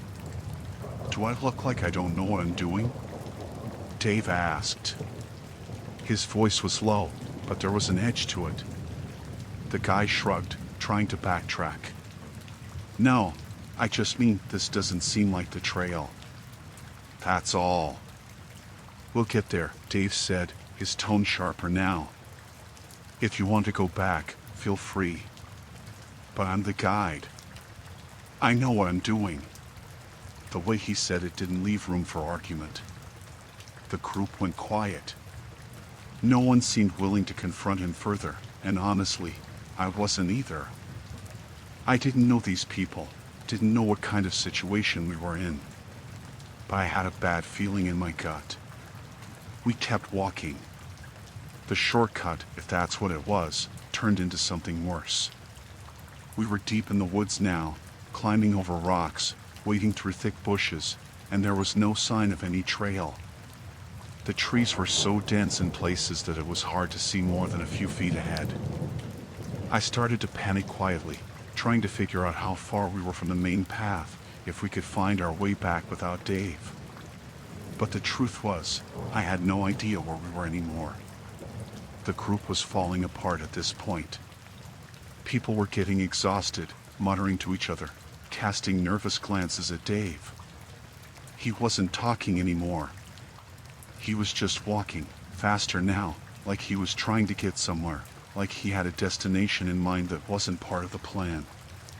Finally, the father of the teenage girl had enough. This is bullshit, he said, stopping dead in his tracks. His daughter looked pale, clearly struggling to keep up. You need to take us back to the trail, now. Dave stopped and turned, glaring at him. His face was red, sweat dripping down his forehead. You want to go back? He snapped. Fine. Go. But don't expect me to help you find your way out. The father squared his shoulders. You're the guide. You're responsible for us. Dave laughed. It wasn't a friendly laugh. It was bitter, almost mocking. Responsible? I didn't make you come out here. You followed me. The atmosphere shifted after that. The tension was thick, like something was about to snap. The father didn't say anything else, but he didn't move either. His daughter was tugging on his arm, scared. I could feel the fear too, spreading through the group. No one knew what to do, and Dave wasn't backing down. One of the other women in the group, who had been quiet up until now, spoke up. Look, we just want to get back to the parking lot. Can you take us back? Dave's eyes flicked her, then back to the rest of us. It's too late to turn back. You'd never make it before dark. The way he said it, it was like a threat. I realized then that we were trapped. We were deep in the woods, with no idea how to get out, and the only person who knew the way was Dave. And Dave wasn't on our side anymore. The couple from earlier whispered to each other, then turned to leave, back the way we came. They didn't even say anything, just started walking. Dave watched them go, his face tight with anger. You're making a mistake, he called after them. You won't find your way out on your own. They ignored him, disappearing into the trees. I wanted to follow, wanted to leave with them, but my legs felt frozen. What if they couldn't find the trail again? What if Dave was right? The rest of us stood there, unsure of what to do. The father pulled his daughter closer, like he was ready to bolt, but he wasn't moving yet. I glanced at the others, saw the fear in their eyes. No one wanted to be the next to leave, not without knowing what would happen. And then Dave snapped. I said we're not going back, he shouted, taking a step toward us. His whole face had changed, twisted with rage. "You're gonna do what I say, or you'll regret it." His voice echoed in the trees, and for a moment, everything went still. No one spoke, no one moved. We were all just staring at him, shocked, terrified. And then I realized this wasn't a hike anymore. This wasn't about getting lost or taking a wrong turn. Dave was dangerous. He wasn't just lost, he was in control, and he was using it to keep us here, to keep us from leaving. I don't know what he had planned. I don't know what he would have done if we stayed, but I wasn't going to wait and find out. I took a step back, then another. The father grabbed his daughter's hand, and the two of them started moving too. Slowly, carefully, we backed away from Dave, watching him, ready to run at any second. Dave just stood there, watching us with that twisted look on his face, like he knew we were scared, like he was feeding off it. Then, without warning, the teenage girl broke into a run. Her father was right behind her, and that was it. The rest of us followed, sprinting through the trees, not caring about the path anymore, just running for our lives. I didn't look back. I didn't stop until I burst out of the trees, back onto the main trail. The couple from earlier was there, looking relieved but shaken. We didn't say anything, just kept walking, fast, back to the parking lot. When we got there, Dave wasn't behind us. He never came out of the woods. We reported him to the park rangers, but they never found him. As far as I know, he's still out there, somewhere, leading hikers off the trail, taking them where they don't want to go. I haven't been on a guided hike since. I don't think I ever will again.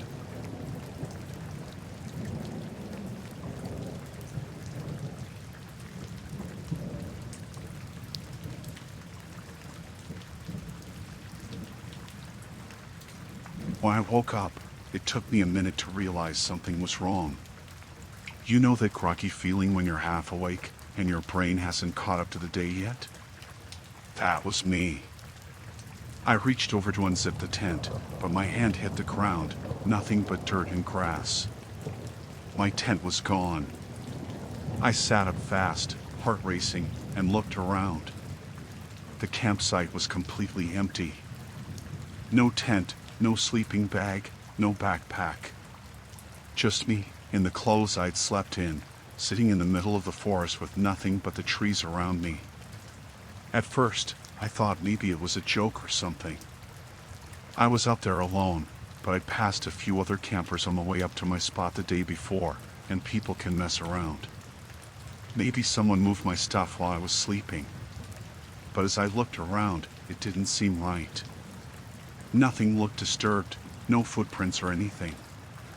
It was like everything had just vanished. I got to my feet, heart pounding, and started walking in circles, looking for any sign of where my stuff could be. Maybe I'd wandered off in my sleep or something, but I didn't go far. I hadn't. I knew I hadn't. After a few minutes of searching, it hit me. I had no food, no water, no phone, no map. Everything I'd brought with me was gone. I was in the middle of nowhere, miles from the nearest road, and I had no way to get out. That's when the fear started to creep in.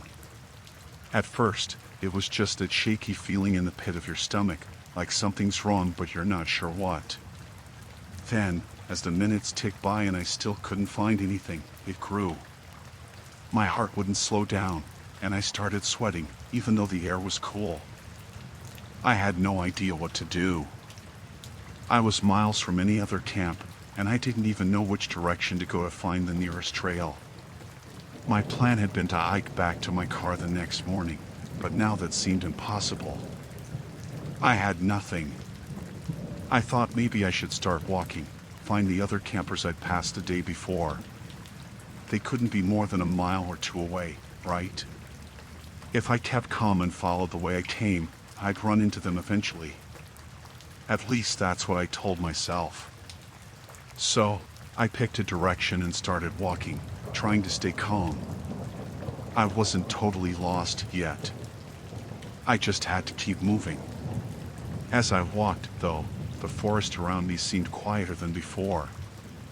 No birds, no rustling of leaves.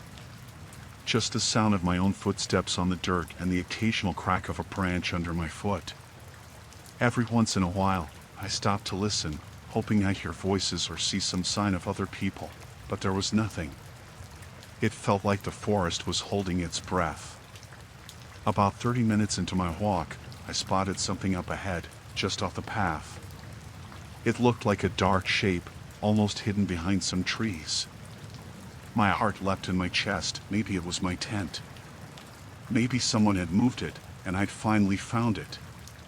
But as I got closer, I realized it wasn't my tent.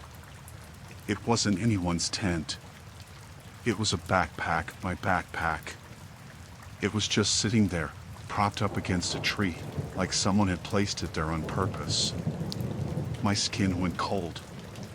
How had it gotten here?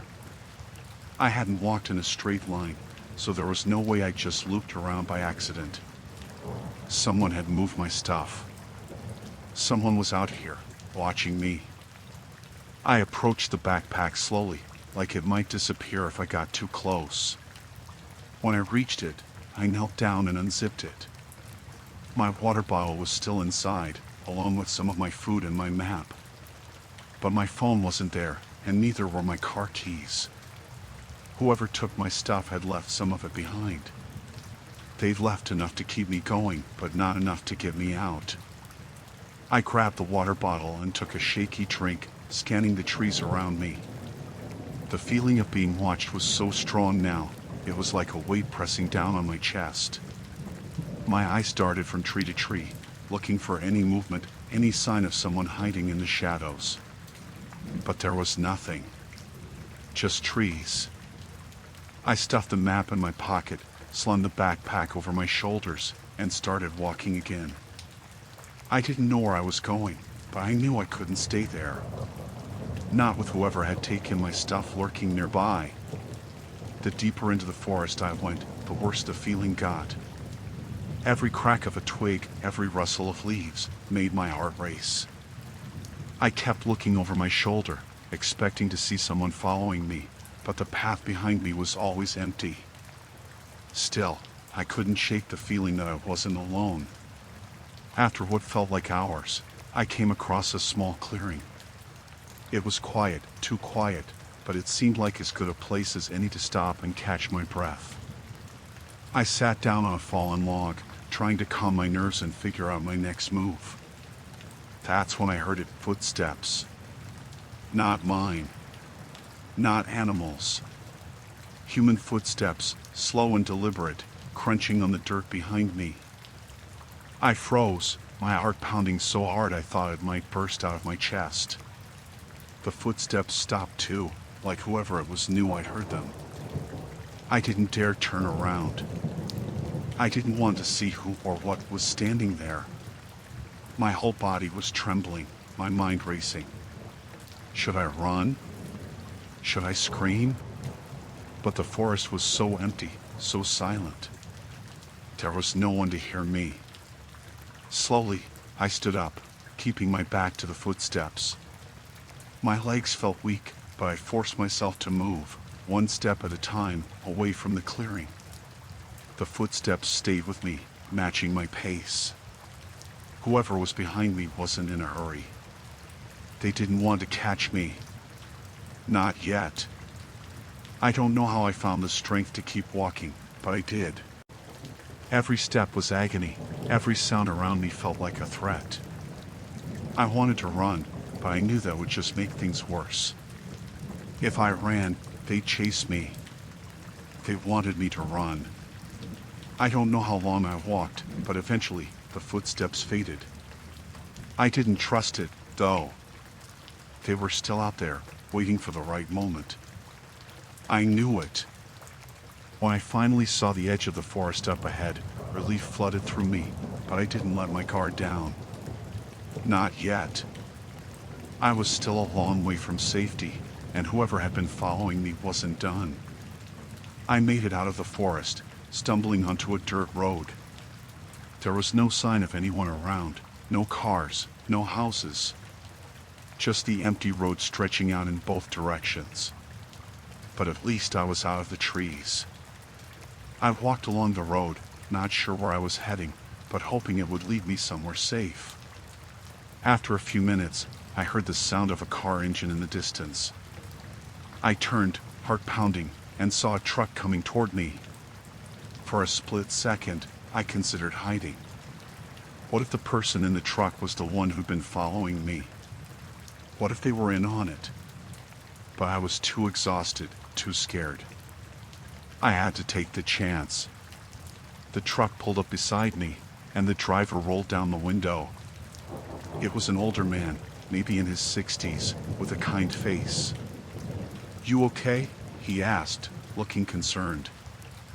I opened my mouth to answer, but no words came out. My throat was dry, my mind blank. I just nodded, tears welling up in my eyes. "Hop in," he said, opening the door. "I'll get you to the nearest town." I didn't hesitate. I climbed into the truck, shutting the door behind me, and the driver started down the road. As we drove, I kept looking out the window, scanning the trees, half expecting to see someone standing there, watching me. But the road stayed empty, and the forest grew smaller in the distance. Whoever had been following me, they didn't catch me. But I knew they were still out there, waiting for their next chance. I'll never go camping alone again.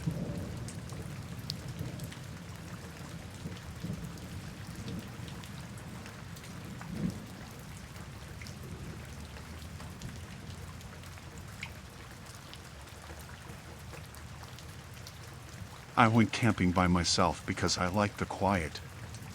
I've done it before, driving out into the forest, finding a spot away from everyone, just me and nature. I usually feel safe, especially when I'm inside my car, where I sleep most nights instead of setting up a tent. It's just more comfortable that way, and I like knowing I can drive off if I need to. I pulled into a campsite that wasn't too far from the main road, but far enough that I couldn't hear the occasional cars passing by. It was a nice little clearing by a small lake. There was no one else around, which was exactly what I wanted. Just peace and quiet. I spent the day hiking a bit, then came back to my car and made dinner on my little camp stove. As the sun started going down, I got the usual sense of calm that comes with being out in the woods. Everything slows down, and it's just you and the sounds of the forest. I remember thinking how lucky I was to have found a place so quiet. By the time it got fully dark, I was inside my car, tucked up in my sleeping bag in the back seat. I cracked the windows a bit to let in some fresh air and just lay there, listening to the sounds of the night. Crickets, wind in the trees, that sort of thing. I must have drifted off at some point because the next thing I remember is waking up to a knock. It wasn't loud, but it was enough to snap me awake. It sounded like it came from the driver's side window, just a soft tap, tap, tap. For a second, I thought maybe I'd imagined it, that it was some animal brushing up against the car or a branch falling from a tree. But then it happened again. A little louder this time. Knock, knock, knock. I sat up, my heart racing. I tried to look out the window, but it was pitch dark. I grabbed my flashlight, shined it toward the window, but there was no one there. The only thing I saw were the trees and the faint outline of the lake beyond them. Maybe it was the wind.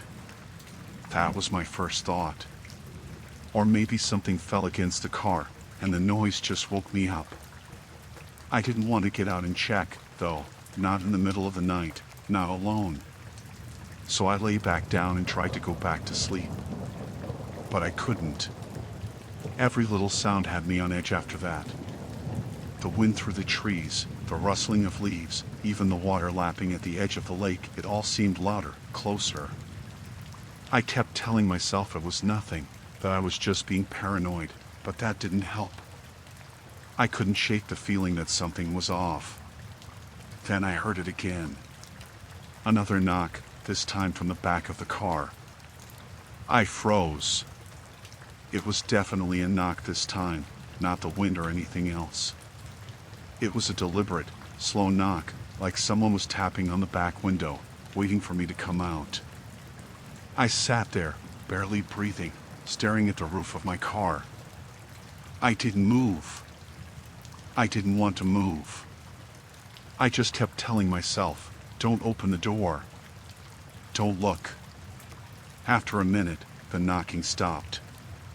Silence again. I didn't sleep after that. I stayed awake the rest of the night, lying there, listening.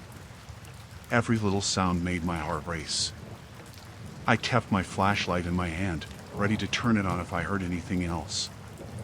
But there were no more knocks, no more noises. Just the steady sound of the wind in the trees. When the sun finally started to come up, I felt a little better. The fear that had gripped me all night started to fade in the daylight.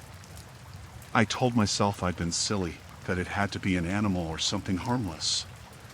Maybe I'd overreacted because I was alone. But when I opened the door to step outside, I saw them. Footprints. They were in the dirt, right next to the driver's side door. Barefoot, human footprints. They were small, like a child's, but too wide to be from any animal. They led around the side of the car, toward the back, right where I'd heard the second knock. I followed them, my stomach sinking as I went. The prints circled around the car, stopping by the back window before disappearing into the trees. I stood there for a long time, staring at the footprints, trying to make sense of what I was seeing. They were fresh, like they'd been made during the night. Someone had been here. Someone had knocked on my car while I was inside, asleep. I felt sick. I hurried back to the car, grabbed my keys, and checked to see if anything was missing. Everything seemed to be where I'd left it, my stove, my backpack, my food. But something wasn't right. My sleeping bag had been unzipped. Not fully, but just enough that it was open at the top, even though I knew I'd zipped it up before I went to sleep. My water bottle had been moved, too. It was lying on its side, a few feet from where I'd left it by the front seat. I threw everything into the car as fast as I could, not caring if it was packed right. I just wanted to get out of there. I didn't even bother with breakfast.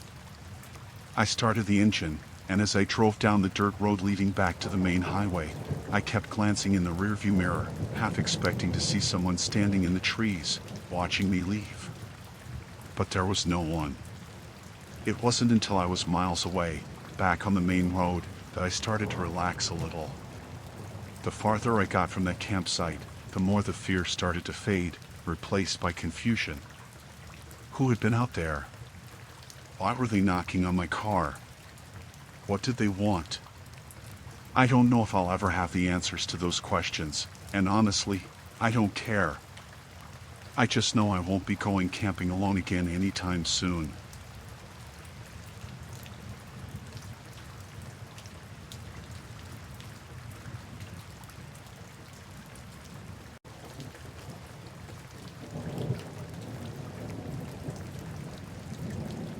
After a long day of hiking, I was exhausted.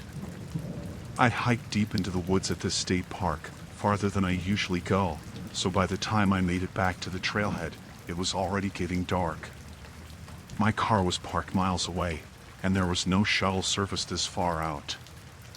I'd planned ahead and booked a rideshare to pick me up, figuring it was the easiest way to get back to my car without having to hike all the way back. I got to the pickup spot near the trailhead, just off a small, gravel lot.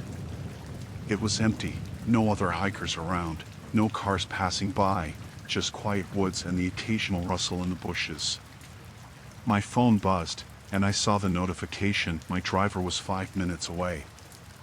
The car that pulled up wasn't anything fancy, just a beat-up sedan with peeling paint and a missing hubcap. The driver rolled down the window and smiled. He was in his late 40s, maybe early 50s, with graying hair and a rough, weathered face. There was something about his smile that put me off right away, but I was tired, and I just wanted to get back to my car. I ignored the feeling and opened the door. "Hop in," he said, voice friendly enough. "Long hike?" "Yeah," I answered, sliding into the passenger seat. "Glad to be done with it."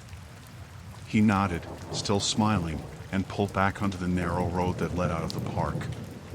We didn't talk much at first, just the usual small talk about the weather, how nice the park was, things like that. But as we drove farther, I noticed something weird. He wasn't taking the route my app had mapped out. I checked it before getting in, just to be sure he was going the right way. But instead of taking the main road, he turned onto a smaller, less maintained road that seemed to lead deeper into the forest. I think we're going the wrong way," I said, trying to keep my voice calm. "The main road is back that way." He didn't look at me, just kept driving, his hands gripping the steering wheel a little tighter. "This way's faster," he said, his tone flat now, no longer friendly. "Shortcut." I glanced down at my phone, checking the GPS again. It didn't show any shortcuts, just one route back to where my car was parked, and we were definitely not on it. The hairs on the back of my neck stood up, and I felt that creeping sense of unease turning into something worse. "I don't mind taking the longer way," I said, trying to sound casual. "I'd rather stick to the main road." He didn't answer right away, just kept driving, eyes fixed on the road ahead. The trees seemed to close in around us, the road getting narrower and bumpier. I could feel the car jostling over the uneven ground, the sound of rocks crunching under the tires. "You don't trust me?" he said finally, his voice quieter now, almost too quiet to hear. I didn't answer.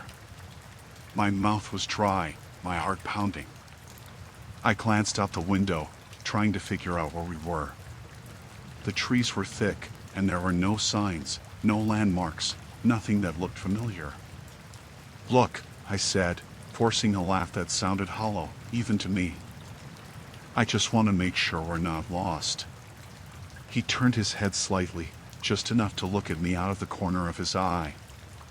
There was no smile this time, no friendliness left in his face. "We're not lost," he said. "I know exactly where I'm going." My stomach dropped. I tried to think of what to do. I didn't want to panic, didn't want to make him suspicious, but I had to get out of this car. I reached for my phone, thinking maybe I could text someone, or at least check where we were, but the moment I unlocked it, he noticed.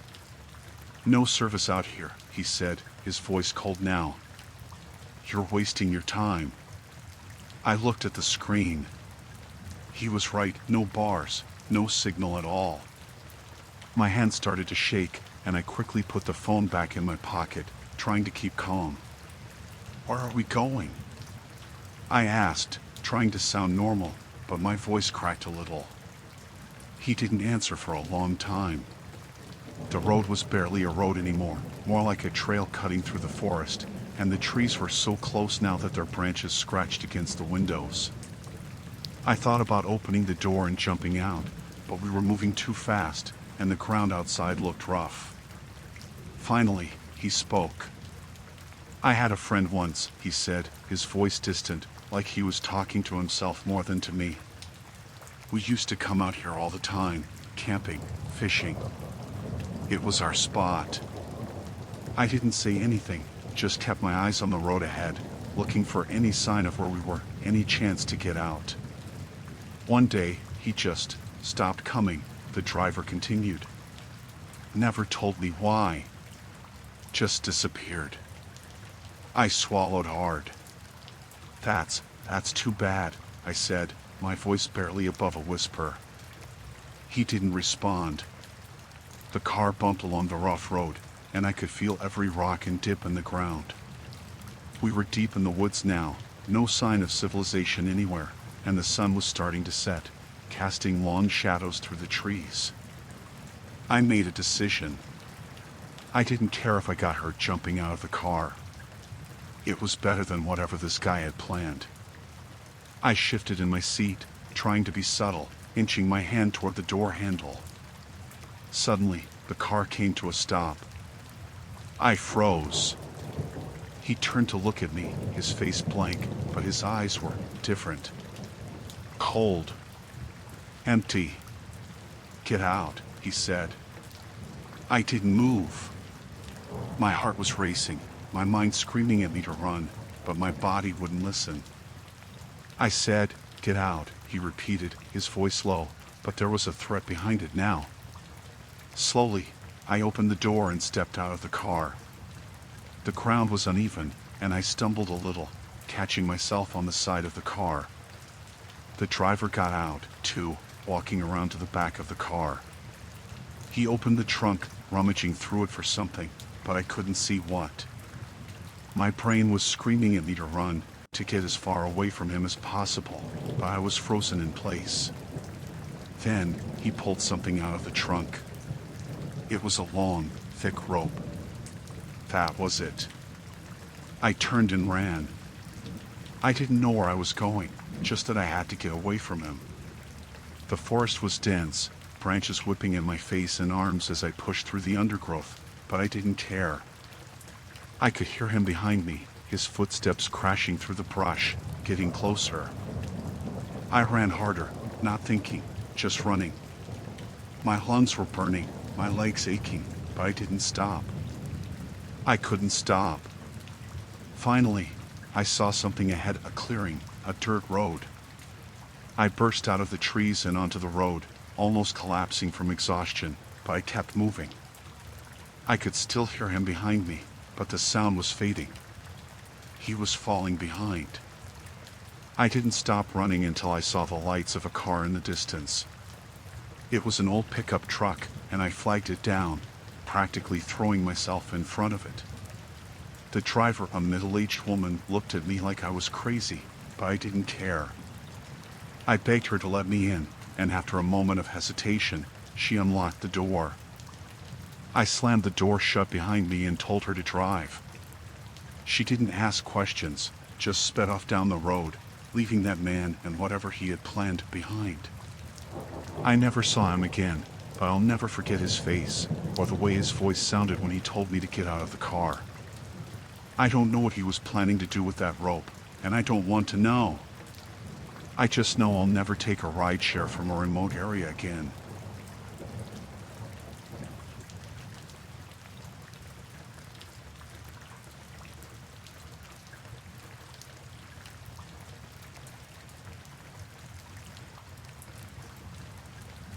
I love hiking alone. It's peaceful, and the solitude is something I crave, especially after working in a noisy, chaotic office all week. I had planned this hike for weeks, picked a trail I'd never done before, one in a less popular part of the state park. It was supposed to be about 6 miles out and back, mostly flat with some wooded areas that would offer some shade. The weather was perfect that day. Blue skies, not too hot, and a light breeze to keep me cool.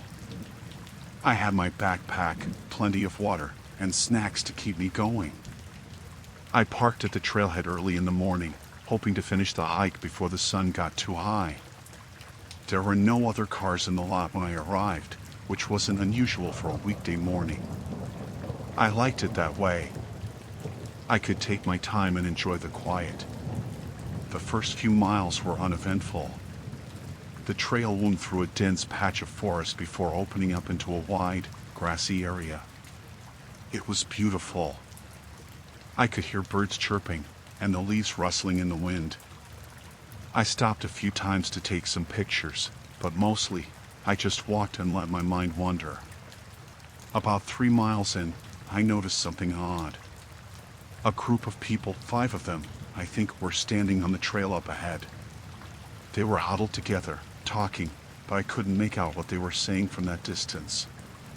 At first, I didn't think much of it. People hike in groups all the time, and maybe they were just resting or deciding which way to go. But as I got closer, something about them felt off. They weren't dressed like hikers. A few of them were wearing jeans and regular t-shirts, and none of them had backpacks or water bottles. They didn't seem prepared for a hike at all. One of the men, a tall guy with short cropped hair, turned to look at me as I approached, and his expression didn't seem friendly. Not hostile, exactly, but not welcoming either. "Hey," I said, trying to sound casual as I walked past them. "Everything okay?" One of the women stepped forward. She was older, maybe in her 50s, with short gray hair and a wrinkled face that looked like she'd been out in the sun for too long. "We're looking for someone," she said. Her voice was calm, but her eyes were sharp, like she was studying me, trying to figure me out. "Really? Who?" I asked, feeling a little uneasy but not wanting to be rude. "My brother," she said quickly. "He went off the trail a few hours ago, and we haven't been able to find him." "Sorry to hear that," I said. "Do you need any help? Have you called for search and rescue?" The man with the short hair cut in before she could answer. "We don't have service out here," he said, his voice low and rough. "We've been looking on our own." I glanced down at my phone. No bars. He was right about that. But something about the way he said it made me uncomfortable. His eyes were cold, and there was no urgency in his voice, like he wasn't really concerned about finding this lost brother. "Which direction did he go?" I asked, trying to be helpful but also starting to feel that itch at the back of my neck, the one that tells you something isn't right. The woman hesitated, glancing at the others before answering. "We don't know for sure," she said. "We were hoping you might have seen him. He's tall, wearing a blue jacket." I shook my head. "No, sorry, I haven't seen anyone else on the trail." The group exchanged glances again, and that's when I realized something was very wrong. They were blocking the trail. Not in an obvious way, but they had spread out just enough that I'd have to push through them to keep going. "I'll keep an eye out for him," I said, trying to sound casual as I took a step to the side, hoping to slip past them. "Good luck with the search." But as soon as I moved, the tall man stepped directly into my path. He wasn't smiling anymore. His face was set in a hard, serious expression, and his hands were clenched into fists at his sides. "You can't leave," he said. "We need your help." My stomach dropped. His tone wasn't a request, it was an order. My heart started to race, and I felt a cold sweat break out on the back of my neck. I glanced around, realizing just how isolated we were. There was no one else out here, no one to hear me if I screamed. "I'm sorry, but I really need to get going," I said, my voice shaky now. "I have somewhere to be." "You're not going anywhere," he said, stepping closer, his eyes narrowing. "We're all in this together now." I took a step back, my mind racing, trying to figure out how to get out of this. The others were watching me closely, their expressions unreadable. The woman who had spoken before was staring at me, her face tight, almost angry now. I knew I had to do something, and fast. If I let them take control, there was no telling what would happen next. I took a deep breath, trying to stay calm. "Look," I said, forcing a smile that I didn't feel. "I'll go back to the trailhead and call for help. You need professionals to find your brother, not me. I'll make sure someone comes out here to help." The tall man didn't move. His eyes were locked on mine, and I could see the muscles in his jaw tightening. The others shifted slightly, closing in just a little more, like they were ready to surround me if I tried to run. "We don't need anyone else," he said. "We need you." I swallowed hard. My pulse was pounding in my ears, and my legs felt weak, but I knew I couldn't show them I was scared. "Please," I said, my voice barely above a whisper now. "Let me go." For a moment, no one said anything. The silence was suffocating, the tension thick in the air. Then, without warning, the older woman grabbed my arm, her grip surprisingly strong for someone her age. "You're going to help us," she hissed, her eyes wild now. "Whether you like it or not." Panic surged through me. I yanked my arm free and stumbled backward, my heart racing. Without thinking, I turned and ran. I could hear them behind me, their footsteps crashing through the underbrush as they chased after me, but I didn't look back. I sprinted down the trail, my lungs burning, my legs aching, but I didn't stop. I couldn't stop. Branches whipped at my face, and the uneven ground threatened to trip me with every step, but adrenaline kept me going. I didn't know where I was running to, just away from them. After what felt like an eternity, the trail opened up into the grassy clearing I'd passed earlier. I glanced over my shoulder, and to my relief, I couldn't see them anymore. But I didn't slow down. I kept running, pushing myself harder, until I finally saw the parking lot up ahead. My car was the only one there. I fumbled with my keys, my hands shaking so badly I could barely get the door open. I threw myself inside, locking the doors behind me, and started the engine. I drove out of that park faster than I've ever driven in my life, my heart pounding the whole time. I didn't stop until I reached the nearest gas station, where I finally pulled over and tried to calm down. I never called the authorities. I didn't want to go back to that place, didn't want to talk about what had happened. I don't know who those people were, or what they really wanted, but I'm sure they weren't looking for a lost brother.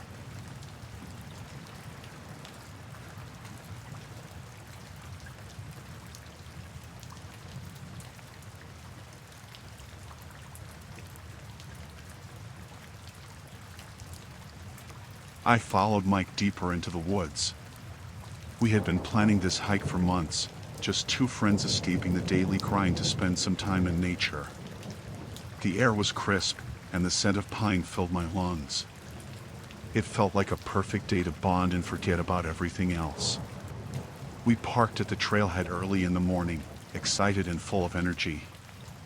The trail was well marked at first, but as we ventured further in, it began to narrow and twist through thick trees.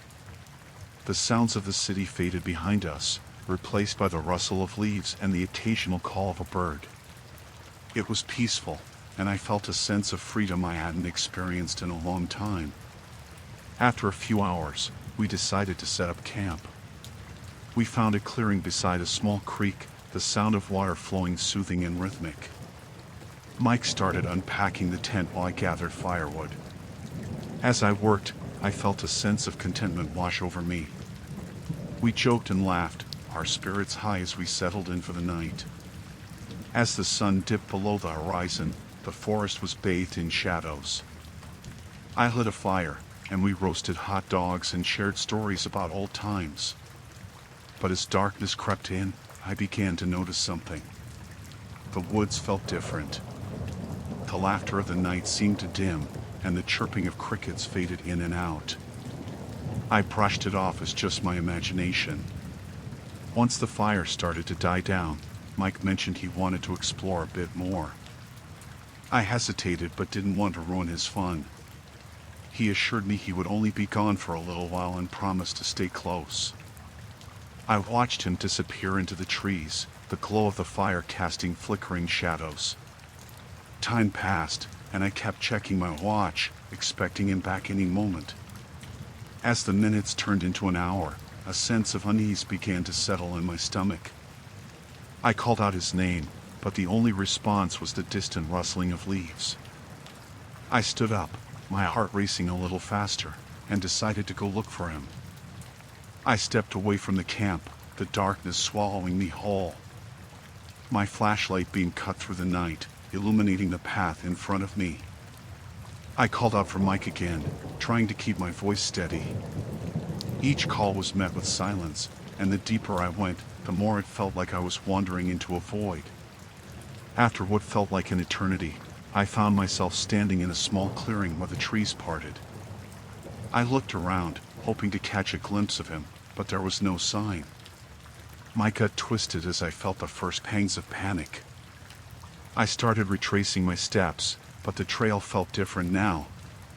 The shadows seemed thicker, and I could almost feel eyes watching me from the darkness. "Mike!" I shouted again, desperation creeping into my voice. I decided to head back to camp, thinking maybe he was waiting there, laughing at me for worrying. As I made my way back, I couldn't shake the feeling that something was very wrong. When I reached the camp, I found it just as I left it, the fire reduced to glowing embers. But Mike was nowhere to be found. I sat down on the log, trying to catch my breath. The silence was suffocating. I scanned the area, looking for any signs of him, but there was nothing. I felt a chill run down my spine. It was as if he had vanished without a trace. I decided to wait a little longer, thinking maybe he had just lost track of time. As the minutes dragged on, I pulled out my phone to check for service, but it was dead. I cursed under my breath. With no way to call for help, I knew I had to go find him. I grabbed my flashlight and set out once more, this time moving with purpose. I forced myself to focus, trying to push down the rising anxiety. My mind raced with possibilities. Had he fallen? Had he gotten lost? As I walked, I began to think back to our earlier conversations. Mike had mentioned feeling a strange pull to the woods, how he loved the isolation, how it made him feel alive. I shrugged off the thought, trying to convince myself that he wouldn't leave me without saying anything. I called out for him again, my voice growing hoarse, but the only response was the soft rustle of the leaves. Then I heard something.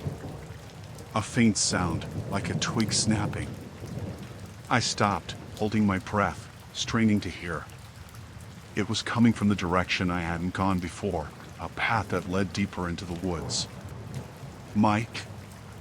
I called again, trying to sound hopeful. But there was no answer. My heart raced as I stepped cautiously down that path. The darkness felt thick around me, like I was pushing against a wall.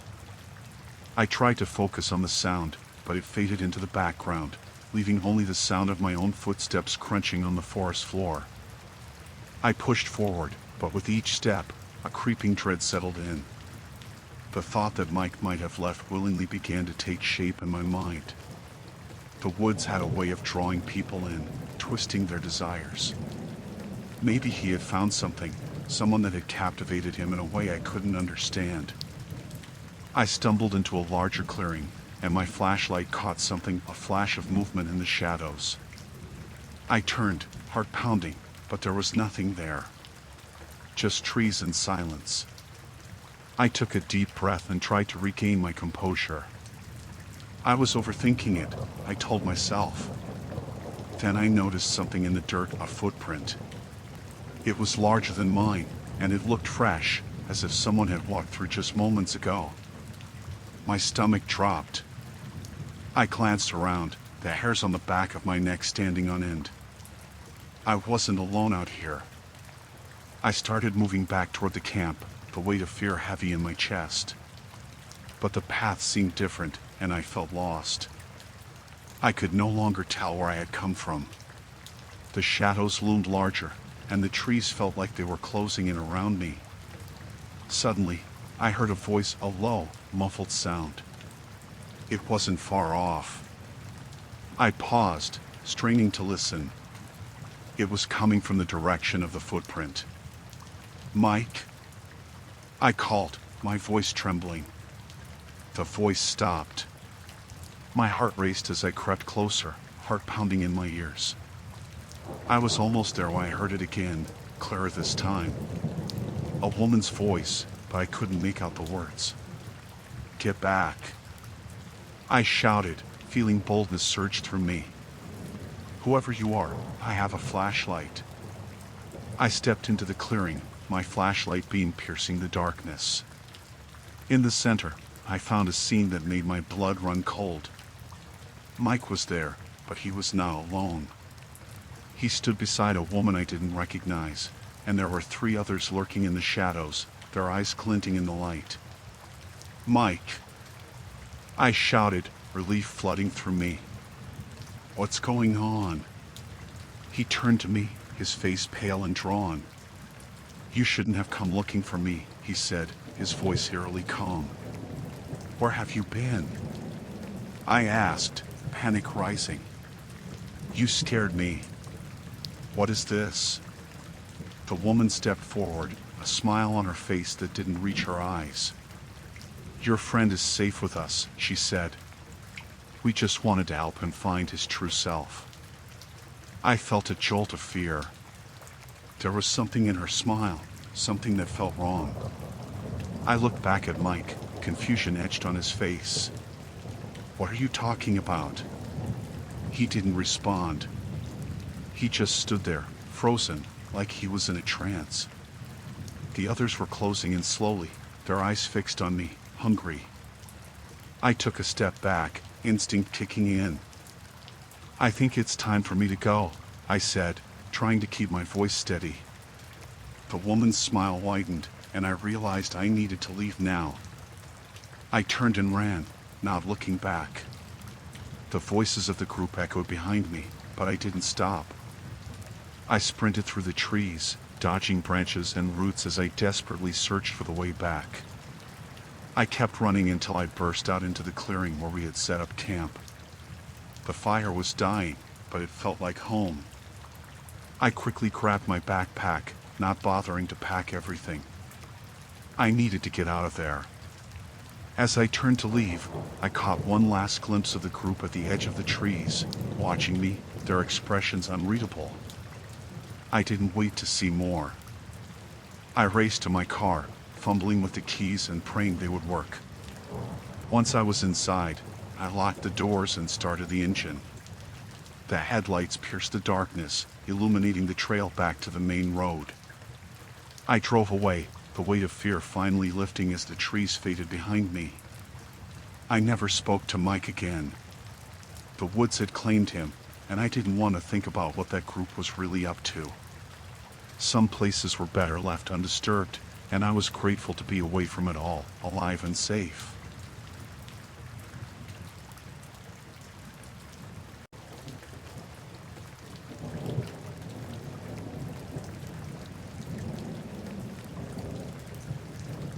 The storm hit hard and fast. I was hiking alone, enjoying the peace of the woods when dark clouds rolled in. I glanced up at the sky and saw flashes of lightning, the kind that made the hair on my arms stand up. I decided it was best to find shelter. That is how I stumbled upon the ranger station.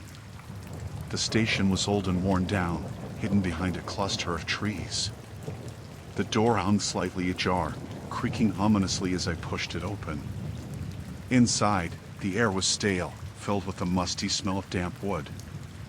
I stepped in cautiously, glancing around.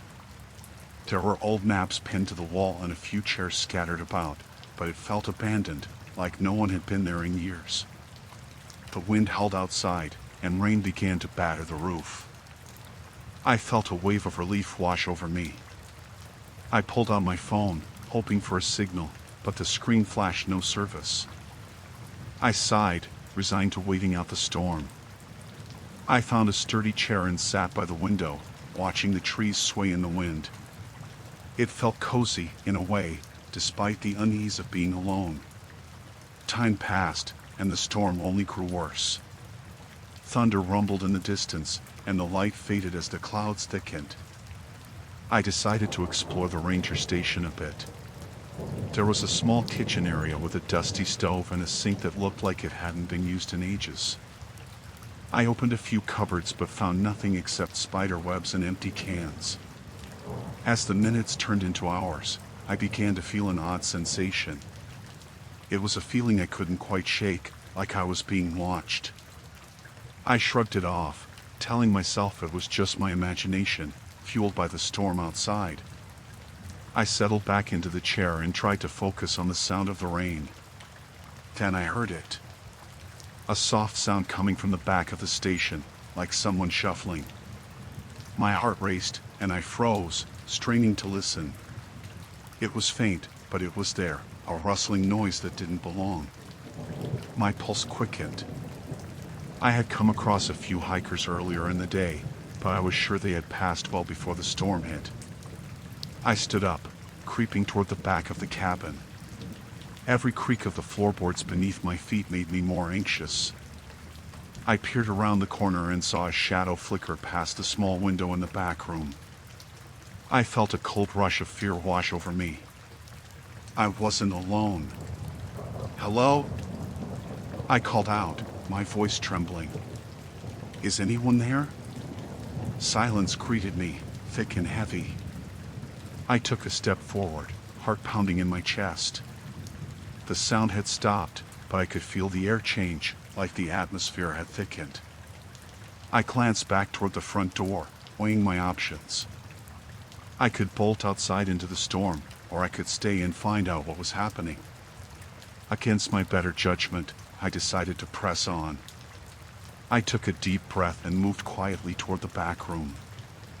I reached the door, which was slightly ajar, and pushed it open slowly.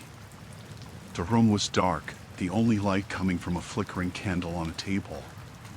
The shadows danced around the walls, but there was no one in sight. I peered inside, my heart racing. It looked like an old office, with papers scattered everywhere. I stepped further in, scanning the room for any signs of life. That was when I noticed something, an open backpack in the corner. It was old, and the contents were spilled out across the floor. My stomach twisted. Why would someone leave their bag behind? I turned to leave, my instinct screaming at me. That was when I heard the shuffling again, this time closer. The sound of footsteps echoed softly against the wooden floor. Panic surged through me, and I quickly ducked behind a large, worn desk. I held my breath, every muscle in my body tense. I could hear someone moving around the room, the soft sound of fabric brushing against itself. I peeked out from my hiding spot, and my heart nearly stopped. A figure stepped into the faint candlelight, their back turned to me. They wore a heavy coat and a hat pulled low over their face, casting a shadow. I couldn't see any features, but my instinct screamed danger. The person moved with purpose, rifling through the papers on the desk as if searching for something specific. I pressed my back against the desk, hoping they wouldn't notice me. Minutes felt like hours as I listened to the rustling sounds. I wanted to scream, to demand they leave, but fear held me paralyzed. Suddenly, the figure stopped, as if sensing my presence. My heart raced even faster, and I held my breath. "Who's there?" The voice came low and rough, cutting through the silence. It was a man's voice. "Show yourself." I felt a chill run down my spine. I was trapped, hidden but exposed. "Please, just leave me alone," I managed to say, my voice barely above a whisper. The figure turned slowly, taking a step toward me. I could see the outline of his face now, lined and weathered. "You shouldn't be here," he said, a hint of menace creeping into his tone. "This place is not safe."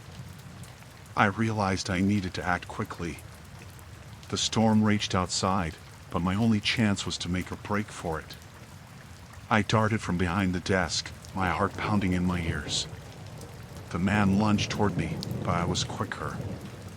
I shoved past him and bolted toward the door. I felt the rush of wind as I opened it and stepped outside, the rain pelting down on me. I didn't stop to look back, sprinting into the woods with the storm roaring around me. The darkness enveloped me, but I didn't care. I just needed to put distance between us. I could hear him shouting behind me, his voice muffled by the rain. "You can't run forever." My feet slipped on the wet ground, but I pressed on, branches scratching at my arms and face. I had no idea where I was going, but I didn't stop. I could feel the adrenaline coursing through me, pushing me to keep moving. I finally broke through the trees and stumbled onto a dirt road, soaked to the bone. In the distance, I saw headlights approaching. Relief flooded through me as I waved my arms frantically. A car slowed down, the driver's face illuminated in the glow of the headlights. "Are you okay?" they shouted. "Please, help me. There's someone back there." I gasped, scrambling into the passenger seat. The driver didn't waste any time. They hit the gas, and we sped away, leaving the ranger station and whatever horrors it held far behind. As we drove into the night, I felt the weight of fear begin to lift. I glanced back through the rearview mirror, but there was no sign of the man. Just darkness and rain. I was safe now, but the memory of that place would haunt me forever. I didn't know what had happened in that ranger station, but I was grateful to be out of it.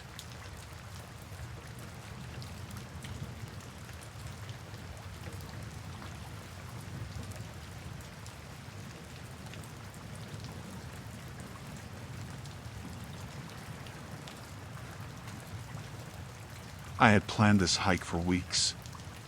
Just me, the mountains, and the quiet.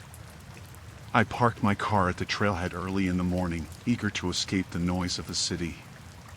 The weather was perfect, a clear blue sky above and a gentle breeze that whispered through the trees.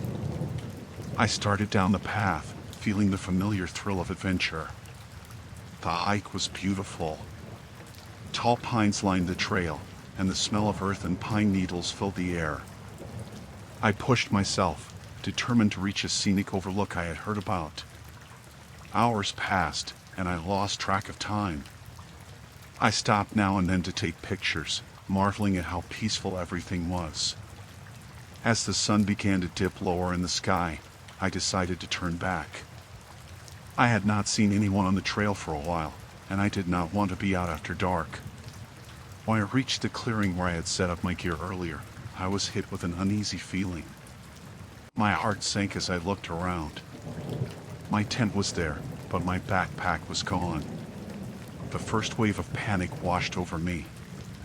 I searched the area frantically, thinking I must have left it somewhere else. The more I looked, the more I realized it wasn't there. I had my water, my food, my emergency supplies, everything was in that pack.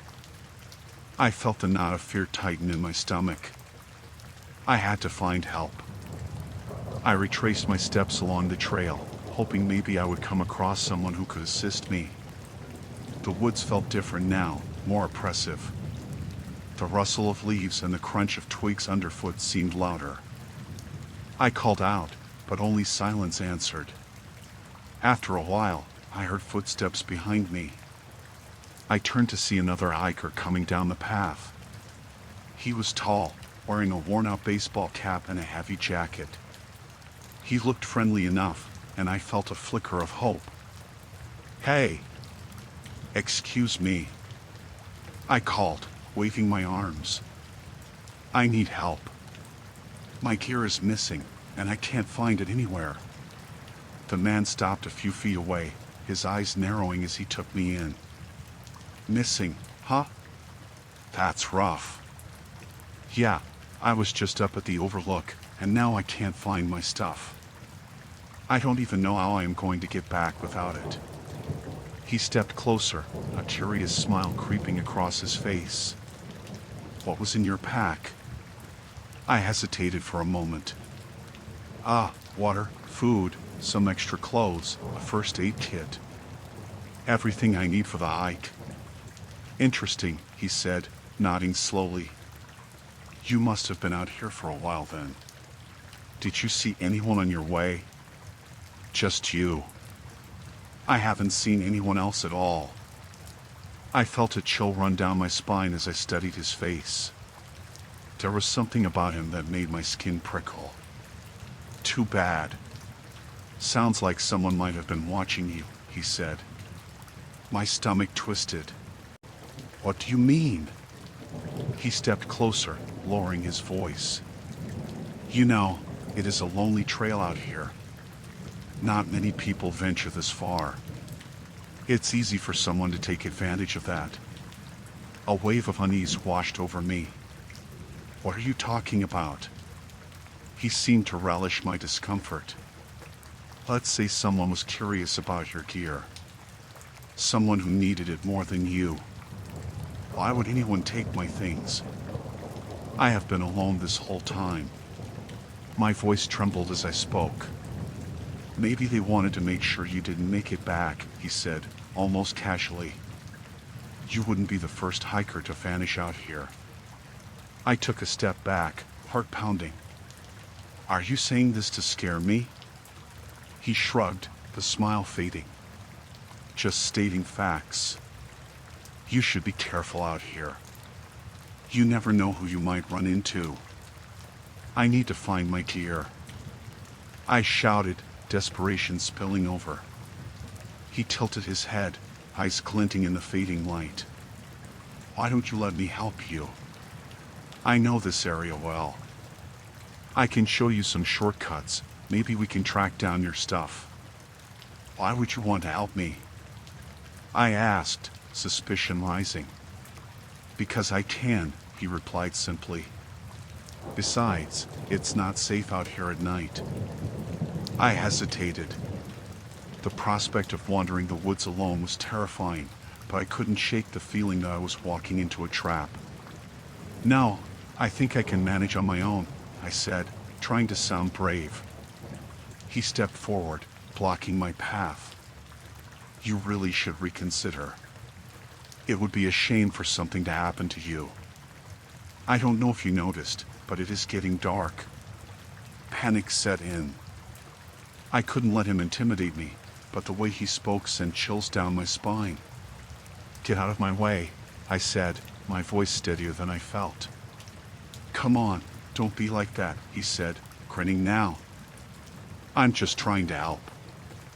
I shoved past him and took off down the trail, my heart racing. I could hear him behind me, footsteps pounding against the dirt, but I didn't dare look back. I ran as fast as I could, fear driving me forward. The darkness closed in, the trees looming like shadows around me. I stumbled, almost falling, but I pushed on, adrenaline coursing through my veins. I could hear his laughter trailing behind me, taunting and chilling. You can't run forever, he shouted. I spotted a narrow path off to the side and ducked into it, desperate for any cover. The path was overgrown and twisted, but it led me away from him. I pressed on, branches whipping at my arms and legs, cutting into my skin. I didn't care. I just had to get away. After what felt like an eternity, I stumbled into a small clearing. I dropped to my knees, gasping for breath. I couldn't hear him anymore, but I wasn't going to stop. I needed to find my way back to my car, and I needed to do it fast. I scrambled back to the main trail, keeping my eyes peeled for any signs of other hikers or any familiar landmarks. I kept moving, pushing myself harder than I ever had before. It was getting darker, and fear clung to me like a shadow. After what felt like hours, I finally reached the trailhead. I could see my car in the distance, a beacon of safety. I sprinted toward it, relief flooding through me as I fumbled for my keys. I jumped in, locked the doors, and started the engine, heart pounding. As I pulled away from the parking lot, I glanced in the rearview mirror. The trail lay quiet behind me, but I couldn't shake the feeling that someone was still out there. I didn't stop until I reached the nearest town, where I finally let myself breathe. It took a long time for the adrenaline to fade, but the memory of that man haunted me for days. I realized how close I had come to being in a situation that could have turned deadly. I had learned my lesson the hard way: never take a hike alone without being prepared, and always trust your instincts.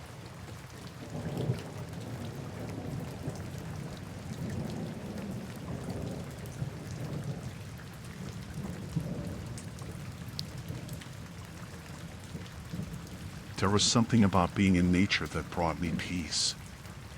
I liked the challenge, the quiet. It was my way of escaping the hectic noise of everyday life. Last summer, I planned a solo hike in a state park known for its stunning trails and breathtaking views. I woke early, packed my gear, and drove out to the park, feeling a sense of excitement in my chest. The morning air was crisp as I set off on the trail. The trees stood tall, and the birds chirped cheerfully. I made my way along the path, taking in the sights and sounds. I had mapped out my route and felt confident. I was well prepared, with plenty of water and snacks.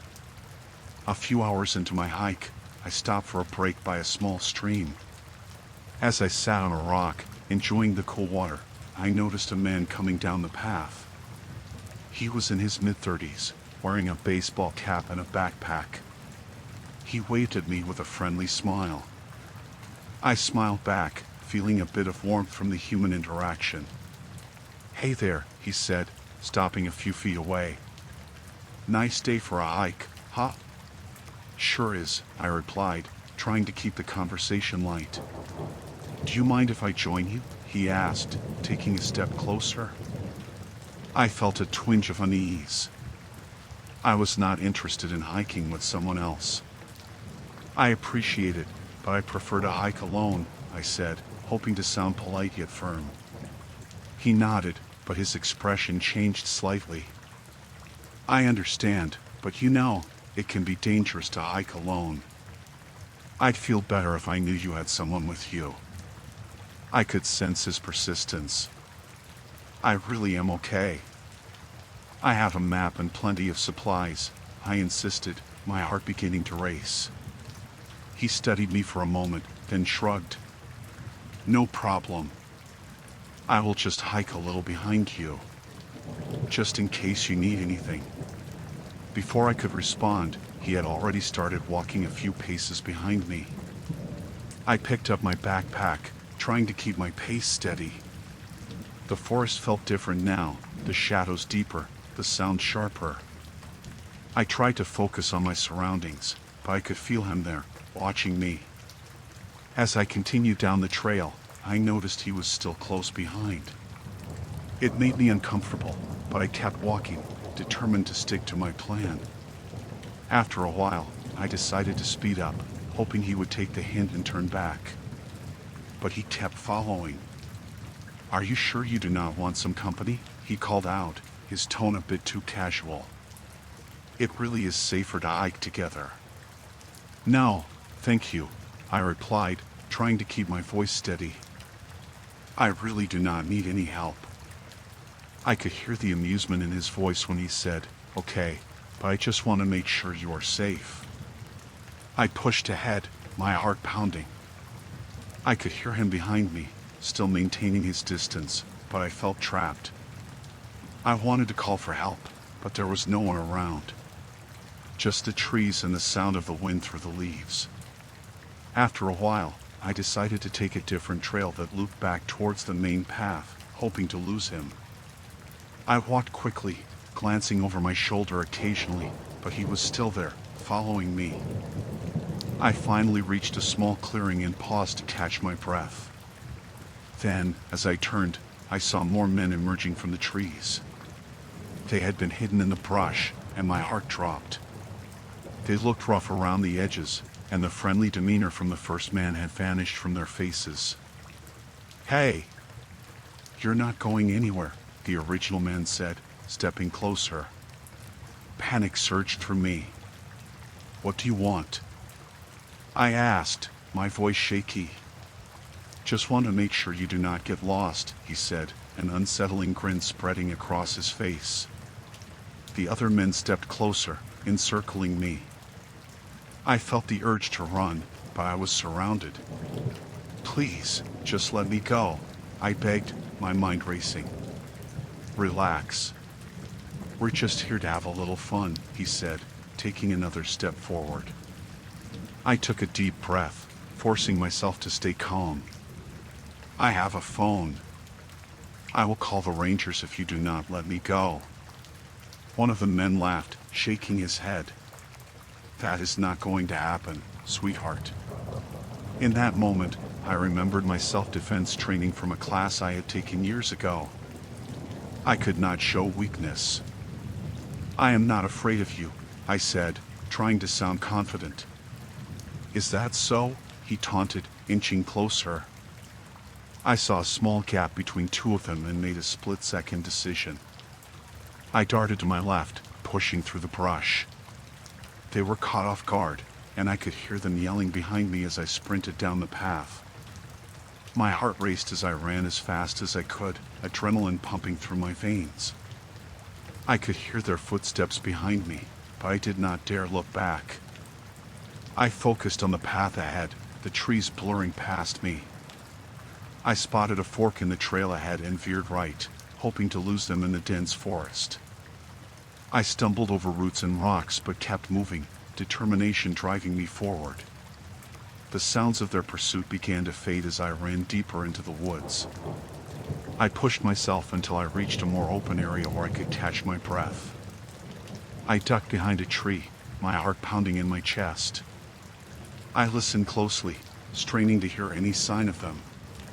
It was quiet now, save for the sound of my own breath. I waited, hiding in the shadows, willing myself to stay still. After what felt like an eternity, I heard voices in the distance. They were searching for me, but I couldn't make out their words.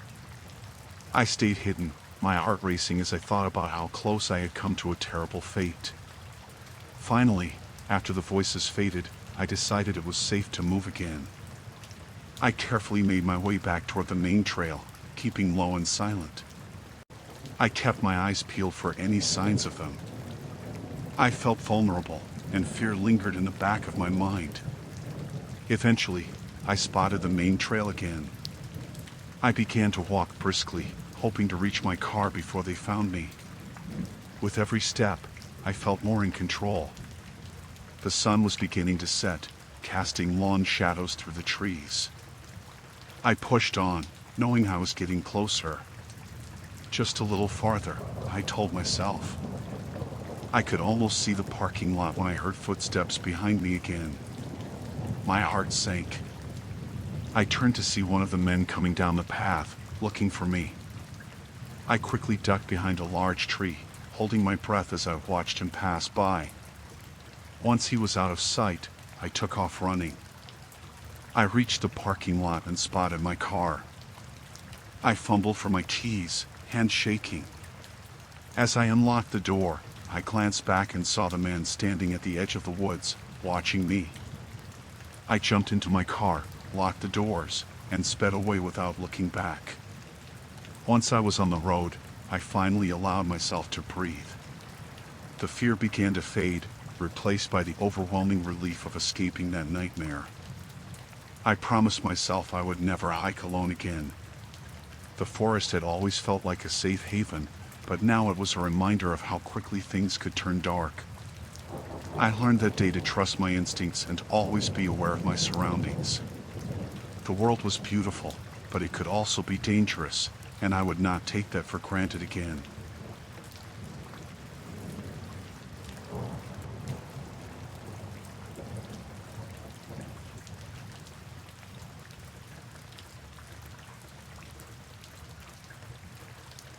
The sun was setting as I finally set up my campsite in the middle of the woods. I had been looking forward to this trip for weeks. I loved the outdoors and the peace that came with it. After hiking for hours, I found a perfect spot near a small stream. The sound of water flowing was soothing. I set up my tent, made a fire, and prepared my dinner. Everything felt right, and I settled in for the night, excited for the days ahead. After dinner, I felt restless. I thought it would be nice to explore the area around my camp. I grabbed my flashlight and decided to take a short hike along the nearby trail. The woods were quiet, the only sound being the crunch of leaves under my boots. I walked for what felt like a while, taking in the beauty of the trees and the fading light. After a bit, I turned back. As I walked, I realized the trail seemed different. I must have missed a turn. I kept walking until I arrived back at my campsite. Confused, I checked my map and reassured myself that I was still on the right path. Maybe I had just gotten turned around. After resting a moment, I decided to try another trail, thinking maybe I just needed to venture further. I walked down a different path, but again, it led me back to my campsite. Frustration began to creep in. How could this be happening? I knew I was not going in circles, but every trail kept returning me to the same spot. Night fell quickly. The woods became darker and more daunting. I felt a chill in the air, and the sounds of the forest changed. The peaceful chirping of crickets turned into an eerie silence. I headed back to my tent, feeling uneasy. It was getting late, and I needed to rest. As I lay in my sleeping bag, I heard something outside. I sat up, straining to hear more clearly. It was faint at first, like footsteps. My heart raced as I grabbed my flashlight and unzipped the tent. I shone the light outside, but there was nothing there. The area was still. I took a deep breath and decided I was just being paranoid. The next morning, I woke with a sense of urgency. I had to figure out why I kept ending up back at my campsite. I ate a quick breakfast and grabbed my map again. I was determined to explore. I picked a trail that went deeper into the woods and started my hike. But once again, I found myself back at the campsite. This was becoming maddening. I checked the markers along the trail, but they looked fine. I took a moment to gather my thoughts. Perhaps I had to go further off the beaten path. I decided to push deeper into the woods, confident I would find a new route. Hours passed, and I felt the same frustration rise again. No matter where I went, the paths all seemed to loop back. Panic began to set in. Was I lost? I retraced my steps several times, but it felt futile. I couldn't shake the feeling that something was not right. By afternoon, I returned to my campsite again, and this time I noticed something strange. The markers along the trail looked different. I approached one closely. It had been moved. Someone had been changing the signs, leading me back to my camp without me knowing. A wave of dread washed over me. I felt exposed and vulnerable, and I was now alone. I quickly gathered my belongings, ready to leave the area. I had to get out. But as I began to walk back to the main trail, I saw movement in the trees. I froze, my heart pounding. A figure stepped out from behind a tree, a man in a heavy jacket with a hood pulled over his head. He stood there, just watching me. "Lost?" he asked, his voice low and gravelly. I swallowed hard.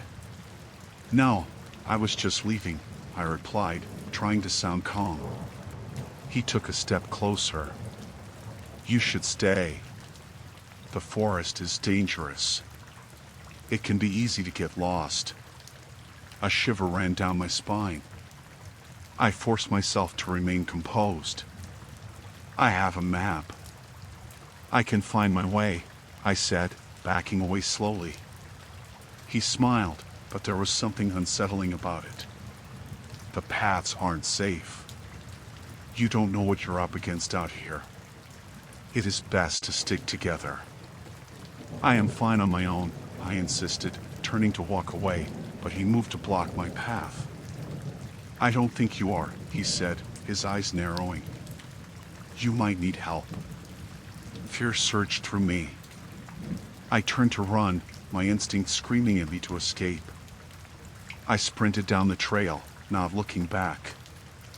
I heard him behind me, footsteps heavy on the ground. My heart raced as adrenaline surged through my body. I needed to find a way out. I made a sharp turn into the underbrush, desperate to lose him. I pushed through the trees, branches scratching at my arms. The sounds of the forest faded into a blur as I focused on putting distance between us. I kept running until I stumbled onto a broader trail. I knew this one led to the main path. I didn't stop to catch my breath. I kept moving, my legs feeling like lead but fueled by sheer terror. Finally, I reached the main trail and saw the parking area in the distance. Relief flooded over me, and I ran faster. I could see my car now. I reached the lot, fumbling with my keys, my hands shaking. Just as I got into my car, I glanced back. The man was standing at the edge of the woods, watching me. He didn't move, just stood there as I drove away.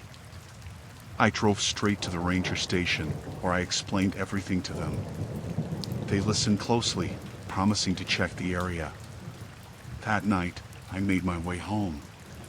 The forest that once felt like a haven now felt like a trap. I learned a valuable lesson about trust and the importance of always being aware of my surroundings. I would never take another solo trip without a buddy. The woods were beautiful, but they held a darkness that could swallow you whole if you were not careful.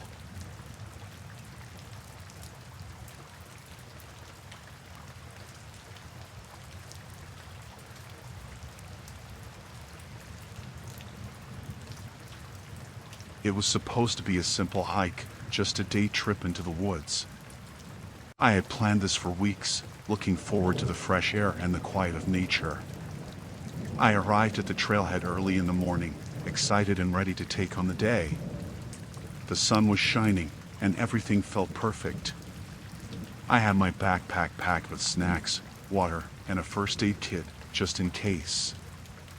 I started up the trail, enjoying the peaceful surroundings. The trees whispered in the wind, and birds chirped happily above. I felt free and alive. But as I climbed higher, I stumbled over a root hidden beneath the leaves. I fell hard, my ankle twisting painfully beneath me.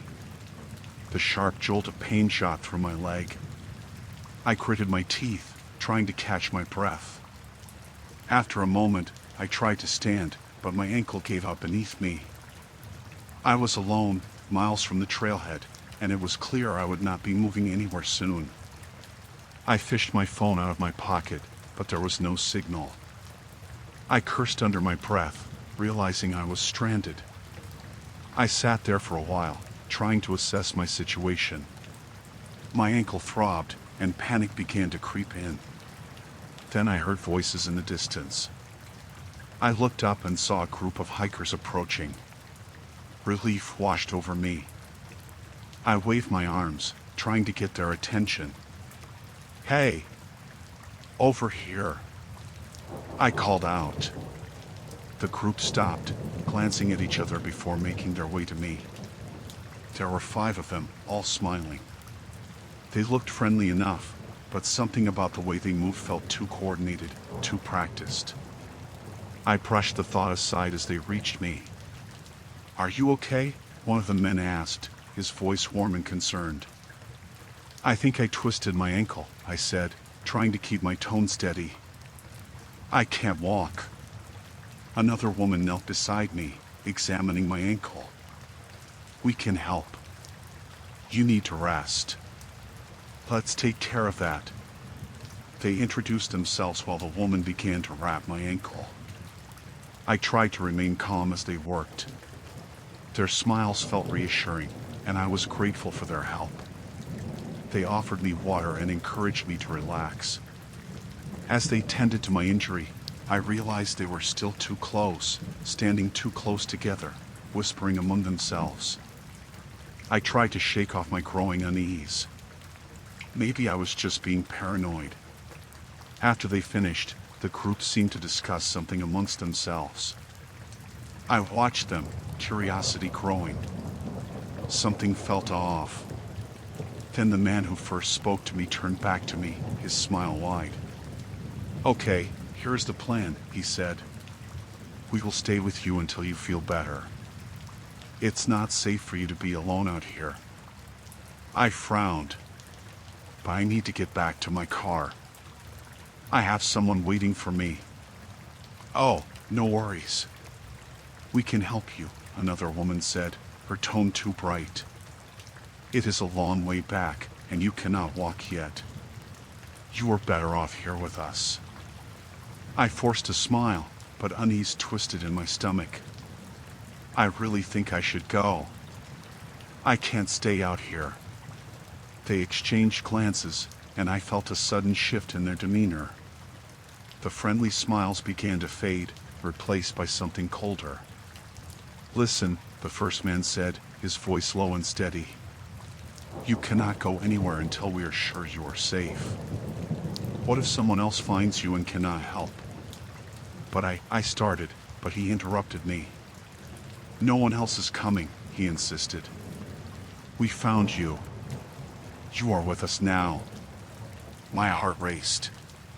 The warmth of their earlier kindness had vanished. I began to realize that their concern was not for my safety. They were using my injury as a reason to keep me there. I felt trapped. "Maybe you should just leave," I said, trying to sound brave. "I can wait for help." "No, we cannot leave you here," the woman said, her tone shifting. "That is not an option. We all came together, and we will leave together. You are part of our group now." I glanced around, searching for a way out. The woods felt suddenly oppressive, the trees looming like silent witnesses. I shifted my weight, testing my ankle, but it was still too painful. "Please, just let me go," I begged, my voice trembling. "We will help you," the man said, stepping closer. "But you need to trust us." That was it. I realized they had no intention of letting me leave. Panic surged through me.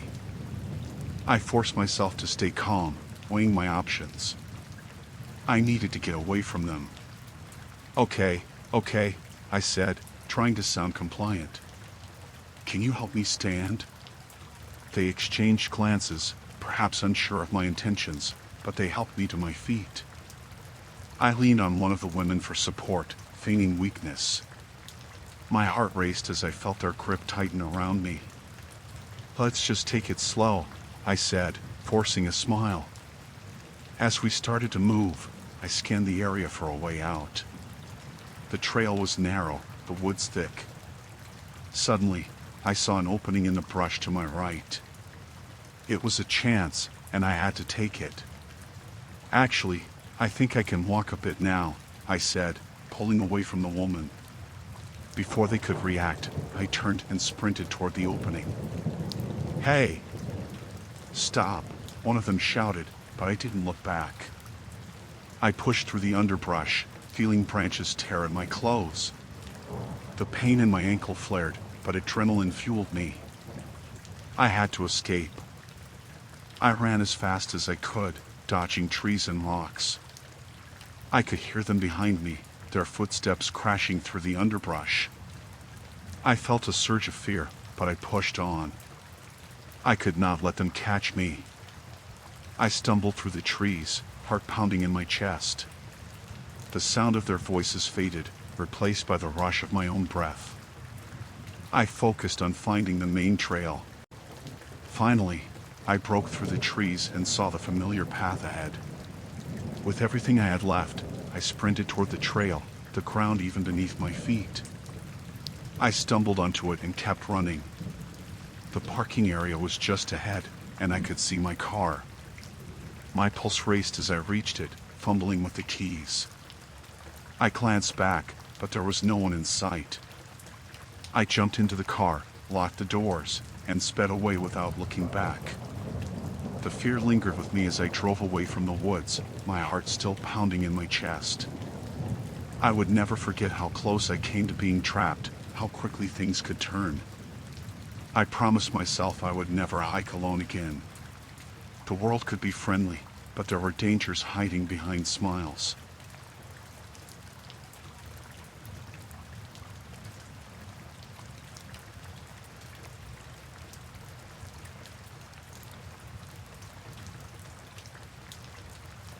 The last thing I remembered was laughter and the sound of a crackling fire.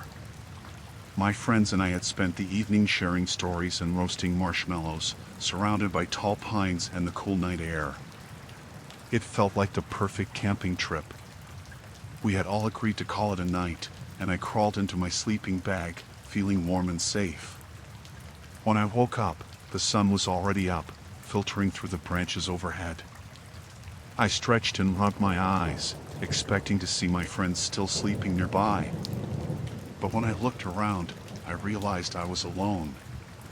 At first, I thought they might have gone for an early morning hike or maybe to the bathroom, but as I sat up and called out their names, I felt a pit form in my stomach. Guys? I tried to keep my voice steady. Hey, where are you? Silence answered me. The quiet of the forest felt heavier than usual. I crawled out of my tent, the morning dew soaking into my shoes. I looked around our campsite, but everything was untouched. The fire pit was cold, and the scattered gear we had left out the night before remained just as we had left it. I walked toward the area where we had hung our food. The bags were still there, but they seemed too quiet. I checked my phone. No signal.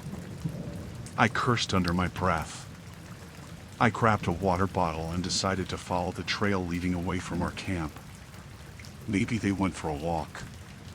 As I started down the path, I felt the unease growing in my stomach. The trees closed in around me, their trunks towering like silent sentinels. I walked for a while, calling out their names, but all I heard was the rustling of leaves.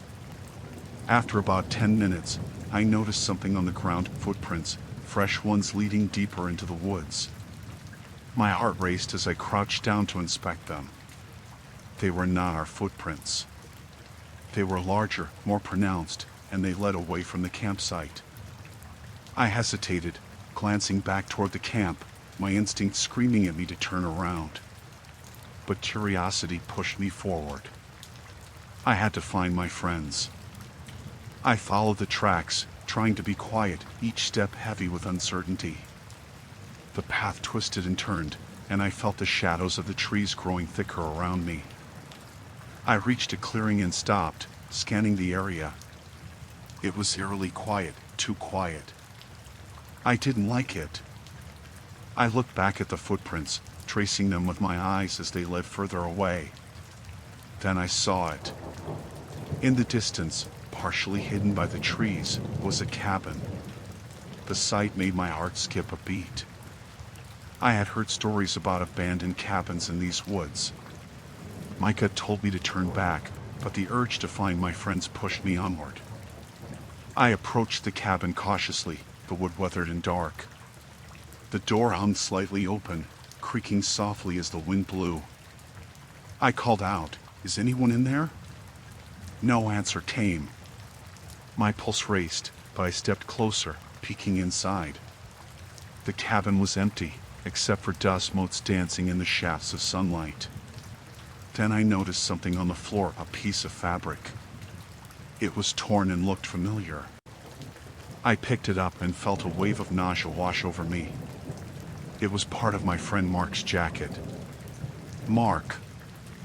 I shouted, panic rising in my throat. Is anyone here? I stepped inside, adrenaline pumping through my veins. The air felt thick, and I strained to listen for any sound. As I moved further in, I noticed more signs, footprints scattered on the ground, leading away from the cabin. I followed them, my heart pounding louder with each step. The trail led into a denser part of the woods. I continued to call for my friends, but the only answer was the sound of my voice echoing back. I felt as if I were being watched, like eyes were boring into me from the shadows. I quickened my pace, almost running now. My mind raced with thoughts of my friends. I could not let anything happen to them. Then, I stopped suddenly. I noticed something strange on the ground, a fresh disturbance in the leaves, as if someone had recently walked through here. I crouched down, examining the area. The footprints led off the trail and into the underbrush. This time, I did not hesitate. I followed them, pushing through the branches, my heart racing with each passing moment. After what felt like hours, I came across another clearing. In the center was a small campfire, still smoldering. There were no tents, no sign of my friends. Only the ashen remnants of what looked like a meal. I scanned the area, feeling a deep sense of dread creeping in. And then I saw it, a figure standing just at the edge of the trees, barely visible. My blood ran cold. It was a man, watching me. His expression was unreadable, and I felt a chill wash over me. I turned and ran, adrenaline taking over. I burst through the trees, heading back toward the cabin. I had to get back to the campsite and find help. As I ran, I could hear footsteps behind me, matching my pace. They were coming closer. I stumbled, my foot catching on a root, and I fell hard to the ground. Pain shot through my leg, but I pushed myself back up. I had to keep moving. I did not dare look back. I could feel the man's presence behind me, the weight of his eyes heavy on my back. Finally, I burst into the campsite. The sun had moved in the sky, and shadows loomed longer. My heart pounded as I scrambled to gather my belongings, my hands shaking as I shoved everything into my pack. I could not stay there. I glanced around, praying to see my friends emerge from the trees, but the silence was deafening. Just as I was about to leave, I caught a glimpse of movement. The man had emerged from the woods, standing at the edge of our campsite. Looking for something, he called, his voice low and taunting. Fear seized me. I bolted toward my car, not daring to look back. I fumbled with my keys, finally unlocking the door and jumping inside. I slammed the door shut and locked it, my heart racing as I started the engine. I glanced in the rearview mirror, and there he was, standing just outside the tree line, watching me. I could not shake the feeling that he was still watching as I backed out of the campsite and sped away. As I drove down the winding road, I felt a sense of relief wash over me, but the panic still clung to me. I did not know what happened to my friends, but I knew I had to get to safety. I reached the main road, my pulse finally beginning to slow. I would report everything to the authorities, but in my heart, I feared the worst. I had escaped, but I could not shake the feeling that someone had been watching me, waiting for the perfect moment to strike.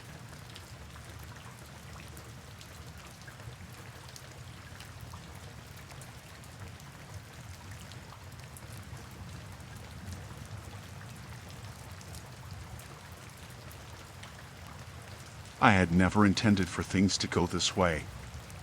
My friend Jake and I had planned this hiking trip for months.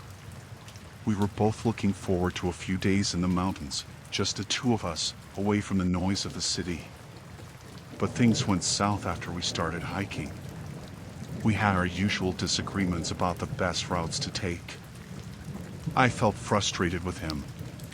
He kept insisting on going a certain way, and I wanted to explore another trail that I had heard about. After a while, my irritation boiled over. We had stopped for a break by a stream, and I told him I needed some space. I thought it was best if I hiked ahead on my own for a while. I packed my things, slung my backpack over my shoulders, and set off, ignoring his calls to come back. At first, it felt good to be alone, the crisp air filling my lungs as I moved through the trees. I followed the trail deeper into the woods, feeling the tension fade as I left Jake behind. The sounds of nature surrounded me, the rustling leaves, the chirping birds, and the distant sound of water flowing. It was peaceful. As the hours passed, I lost track of time. The sunlight filtered through the trees, casting long shadows on the ground. I felt a sense of freedom. I took pictures, enjoying the beauty around me. But as the sun began to dip lower in the sky, I started to worry. I should probably head back. Just as I decided to turn around, my phone buzzed in my pocket. I pulled it out, and my heart dropped. It was a call from Jake. I answered quickly. Jake, where are you? There was silence on the other end, and then I heard his voice, but something was off. It sounded strained. Help. I'm lost. Where are you? What do you mean you are lost? I felt a chill run down my spine. What happened? He was breathing heavily, the sound echoing in my ear. I can't find my way back. I think I'm hurt. Jake, where are you? I'll come find you. Just tell me where you are. My heart raced as fear crept in. I don't know. It's dark. I can hear someone. Please, help me. The line went dead. I stood frozen for a moment, my mind racing. Was he joking? I couldn't tell. But I knew I had to go back and find him. I shoved my phone into my pocket and began to retrace my steps. The peace I had felt before was gone. The woods were darker now, the shadows creeping in as the sun sank below the horizon. The trees seemed to close in around me as I moved. I quickened my pace, panic rising in my chest. Jake. I called out, but only silence answered me. After what felt like forever, I finally reached the spot where we had separated. I looked around, hoping to see him, but there was nothing. The stream was quiet, and the only sounds were the rustling leaves. I felt a knot tightening in my stomach. I pulled out my phone again and checked for a signal. Nothing. I glanced down the trail I had come from and then back toward the woods. Jake. I shouted, feeling my voice echo through the trees. I felt a sense of dread creeping in, so I started down the path I thought he might have taken. The forest was darker now, and I struggled to keep my bearings. I moved cautiously, straining to hear anything, footsteps, calls, anything that could guide me. Then I heard something. A faint rustle in the bushes. My heart raced. I called out again. Jake. Is that you? Silence. I continued walking, trying to keep calm, but fear twisted in my stomach. The night was creeping in, and I needed to find him before it got too dark. As I walked, I caught movement out of the corner of my eye. I turned, and for a brief moment, I thought I saw a figure between the trees. Jake. I called out, but there was no reply. I stood still, trying to listen, but all I heard was the beating of my heart. I took a few steps closer to where I thought I had seen the figure. I called out again, if someone is there, please help. My friend is lost. Still nothing. I felt a cold sweat forming on my brow. I had to keep moving. I turned and continued deeper into the woods, feeling a growing sense of unease. Then, my phone buzzed again. I pulled it out, and to my relief, there was a signal. I checked the screen. No new messages, but the call history showed Jake's number. I tapped it, hoping to reach him again. Please answer, please, I whispered as the phone rang. This time, a voice answered, but it was not Jake's. Hello? The voice was low and rough. My stomach dropped. Who is this? Just someone trying to help, the voice said, a hint of amusement in his tone. Your friend needs you. He is lost and scared. Where is he? What did you do to him? I felt my body tense, my mind racing with panic. Come find him. Follow the trail. Why should I trust you? Because he is in trouble. You don't want anything to happen to him, do you? I gripped the phone tightly, my knuckles turning white. What do you want? Just some fun. The woods are a great place for games. I hung up, my breath quickening. I felt the cold sweat on my forehead again. I turned and started to move, my heart pounding. I could not let this man trick me. I had to find Jake before it was too late. I walked quickly, my thoughts racing. I needed to be smart. I did not know where Jake was or what this man was planning. I had to find my way back to safety, but I also needed to find Jake. I took a deep breath and forced myself to think. Jake. I shouted, my voice breaking the silence. I'm coming. Hold on. I tried to keep moving, but the trees seemed to close in around me, making the shadows dance and twist in the fading light. The forest felt alive, watching me, waiting for something. Then I heard it again, the faint sound of someone crying. My heart dropped. It was coming from deeper in the woods, a soft, pitiful sound. Jake. I shouted again, running toward the noise. As I got closer, I could make out the shape of a figure sitting against a tree. My heart raced. Jake. Is that you? The figure looked up, and for a moment, I felt relief wash over me. It was Jake. Help me, he cried, his face pale and eyes wide. I rushed toward him, but as I approached, I realized something was wrong. He looked disheveled, dirty, and there was something off about the way he Saturday what happened. I asked, looking around nervously. I don't know. I was just following the trail, and then I think I twisted my ankle. He winced as he tried to move. It hurts. I knelt down beside him, looking closely. We need to get you out of here. But then I heard the rustling again, and I turned, scanning the area.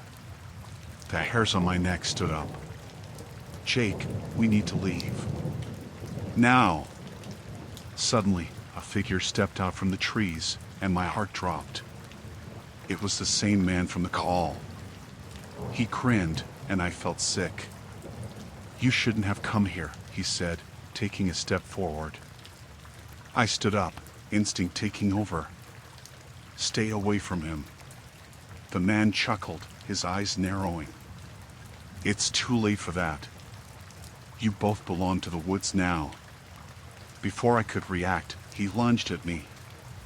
I grabbed Jake's arm and pulled him up, trying to get him to move. Run! I shouted, shoving him in the direction I came from. We sprinted through the trees, adrenaline pumping through my veins. I could hear the man behind us, calling out, taunting us. The branches scratched at my arms, the underbrush snagged at my feet, but we kept moving, desperate to escape. Finally, we broke through to a small clearing, and I spotted the trail we had taken earlier. I pulled Jake with me, fear pushing us forward. The woods felt alive around us, branches reaching out like hands, but we did not stop. We followed the trail until we finally reached the campsite. The moon was high in the sky now, illuminating the area. I turned to Jake, panting. Are you okay? He nodded, breathing heavily. I think so. What about that guy? I shook my head, looking around. I don't know, but we have to get out of here. Now! We hurried to my car, fumbling with the keys as I glanced back at the dark woods. I felt a chill run down my spine. I finally got the door open and we climbed in. I locked the doors and started the engine, my heart racing as I pulled out of the campsite. As we drove away, the tension began to ease, but I couldn't shake the feeling that we were not alone. I kept glancing in the rearview mirror, half expecting to see that man lurking in the shadows. But nothing followed us. We finally reached the main road, and I let out a breath I did not know I was holding. I turned to Jake, my heart still pounding. We need to call the police. He nodded, still looking shaken. As I drove into the night, I knew this would not be an easy memory to shake. We had escaped, but the feeling of being hunted lingered. I had never been so scared in my life. The woods were supposed to be a place of peace, but now they were tainted with something darker, something that would haunt me for a long time.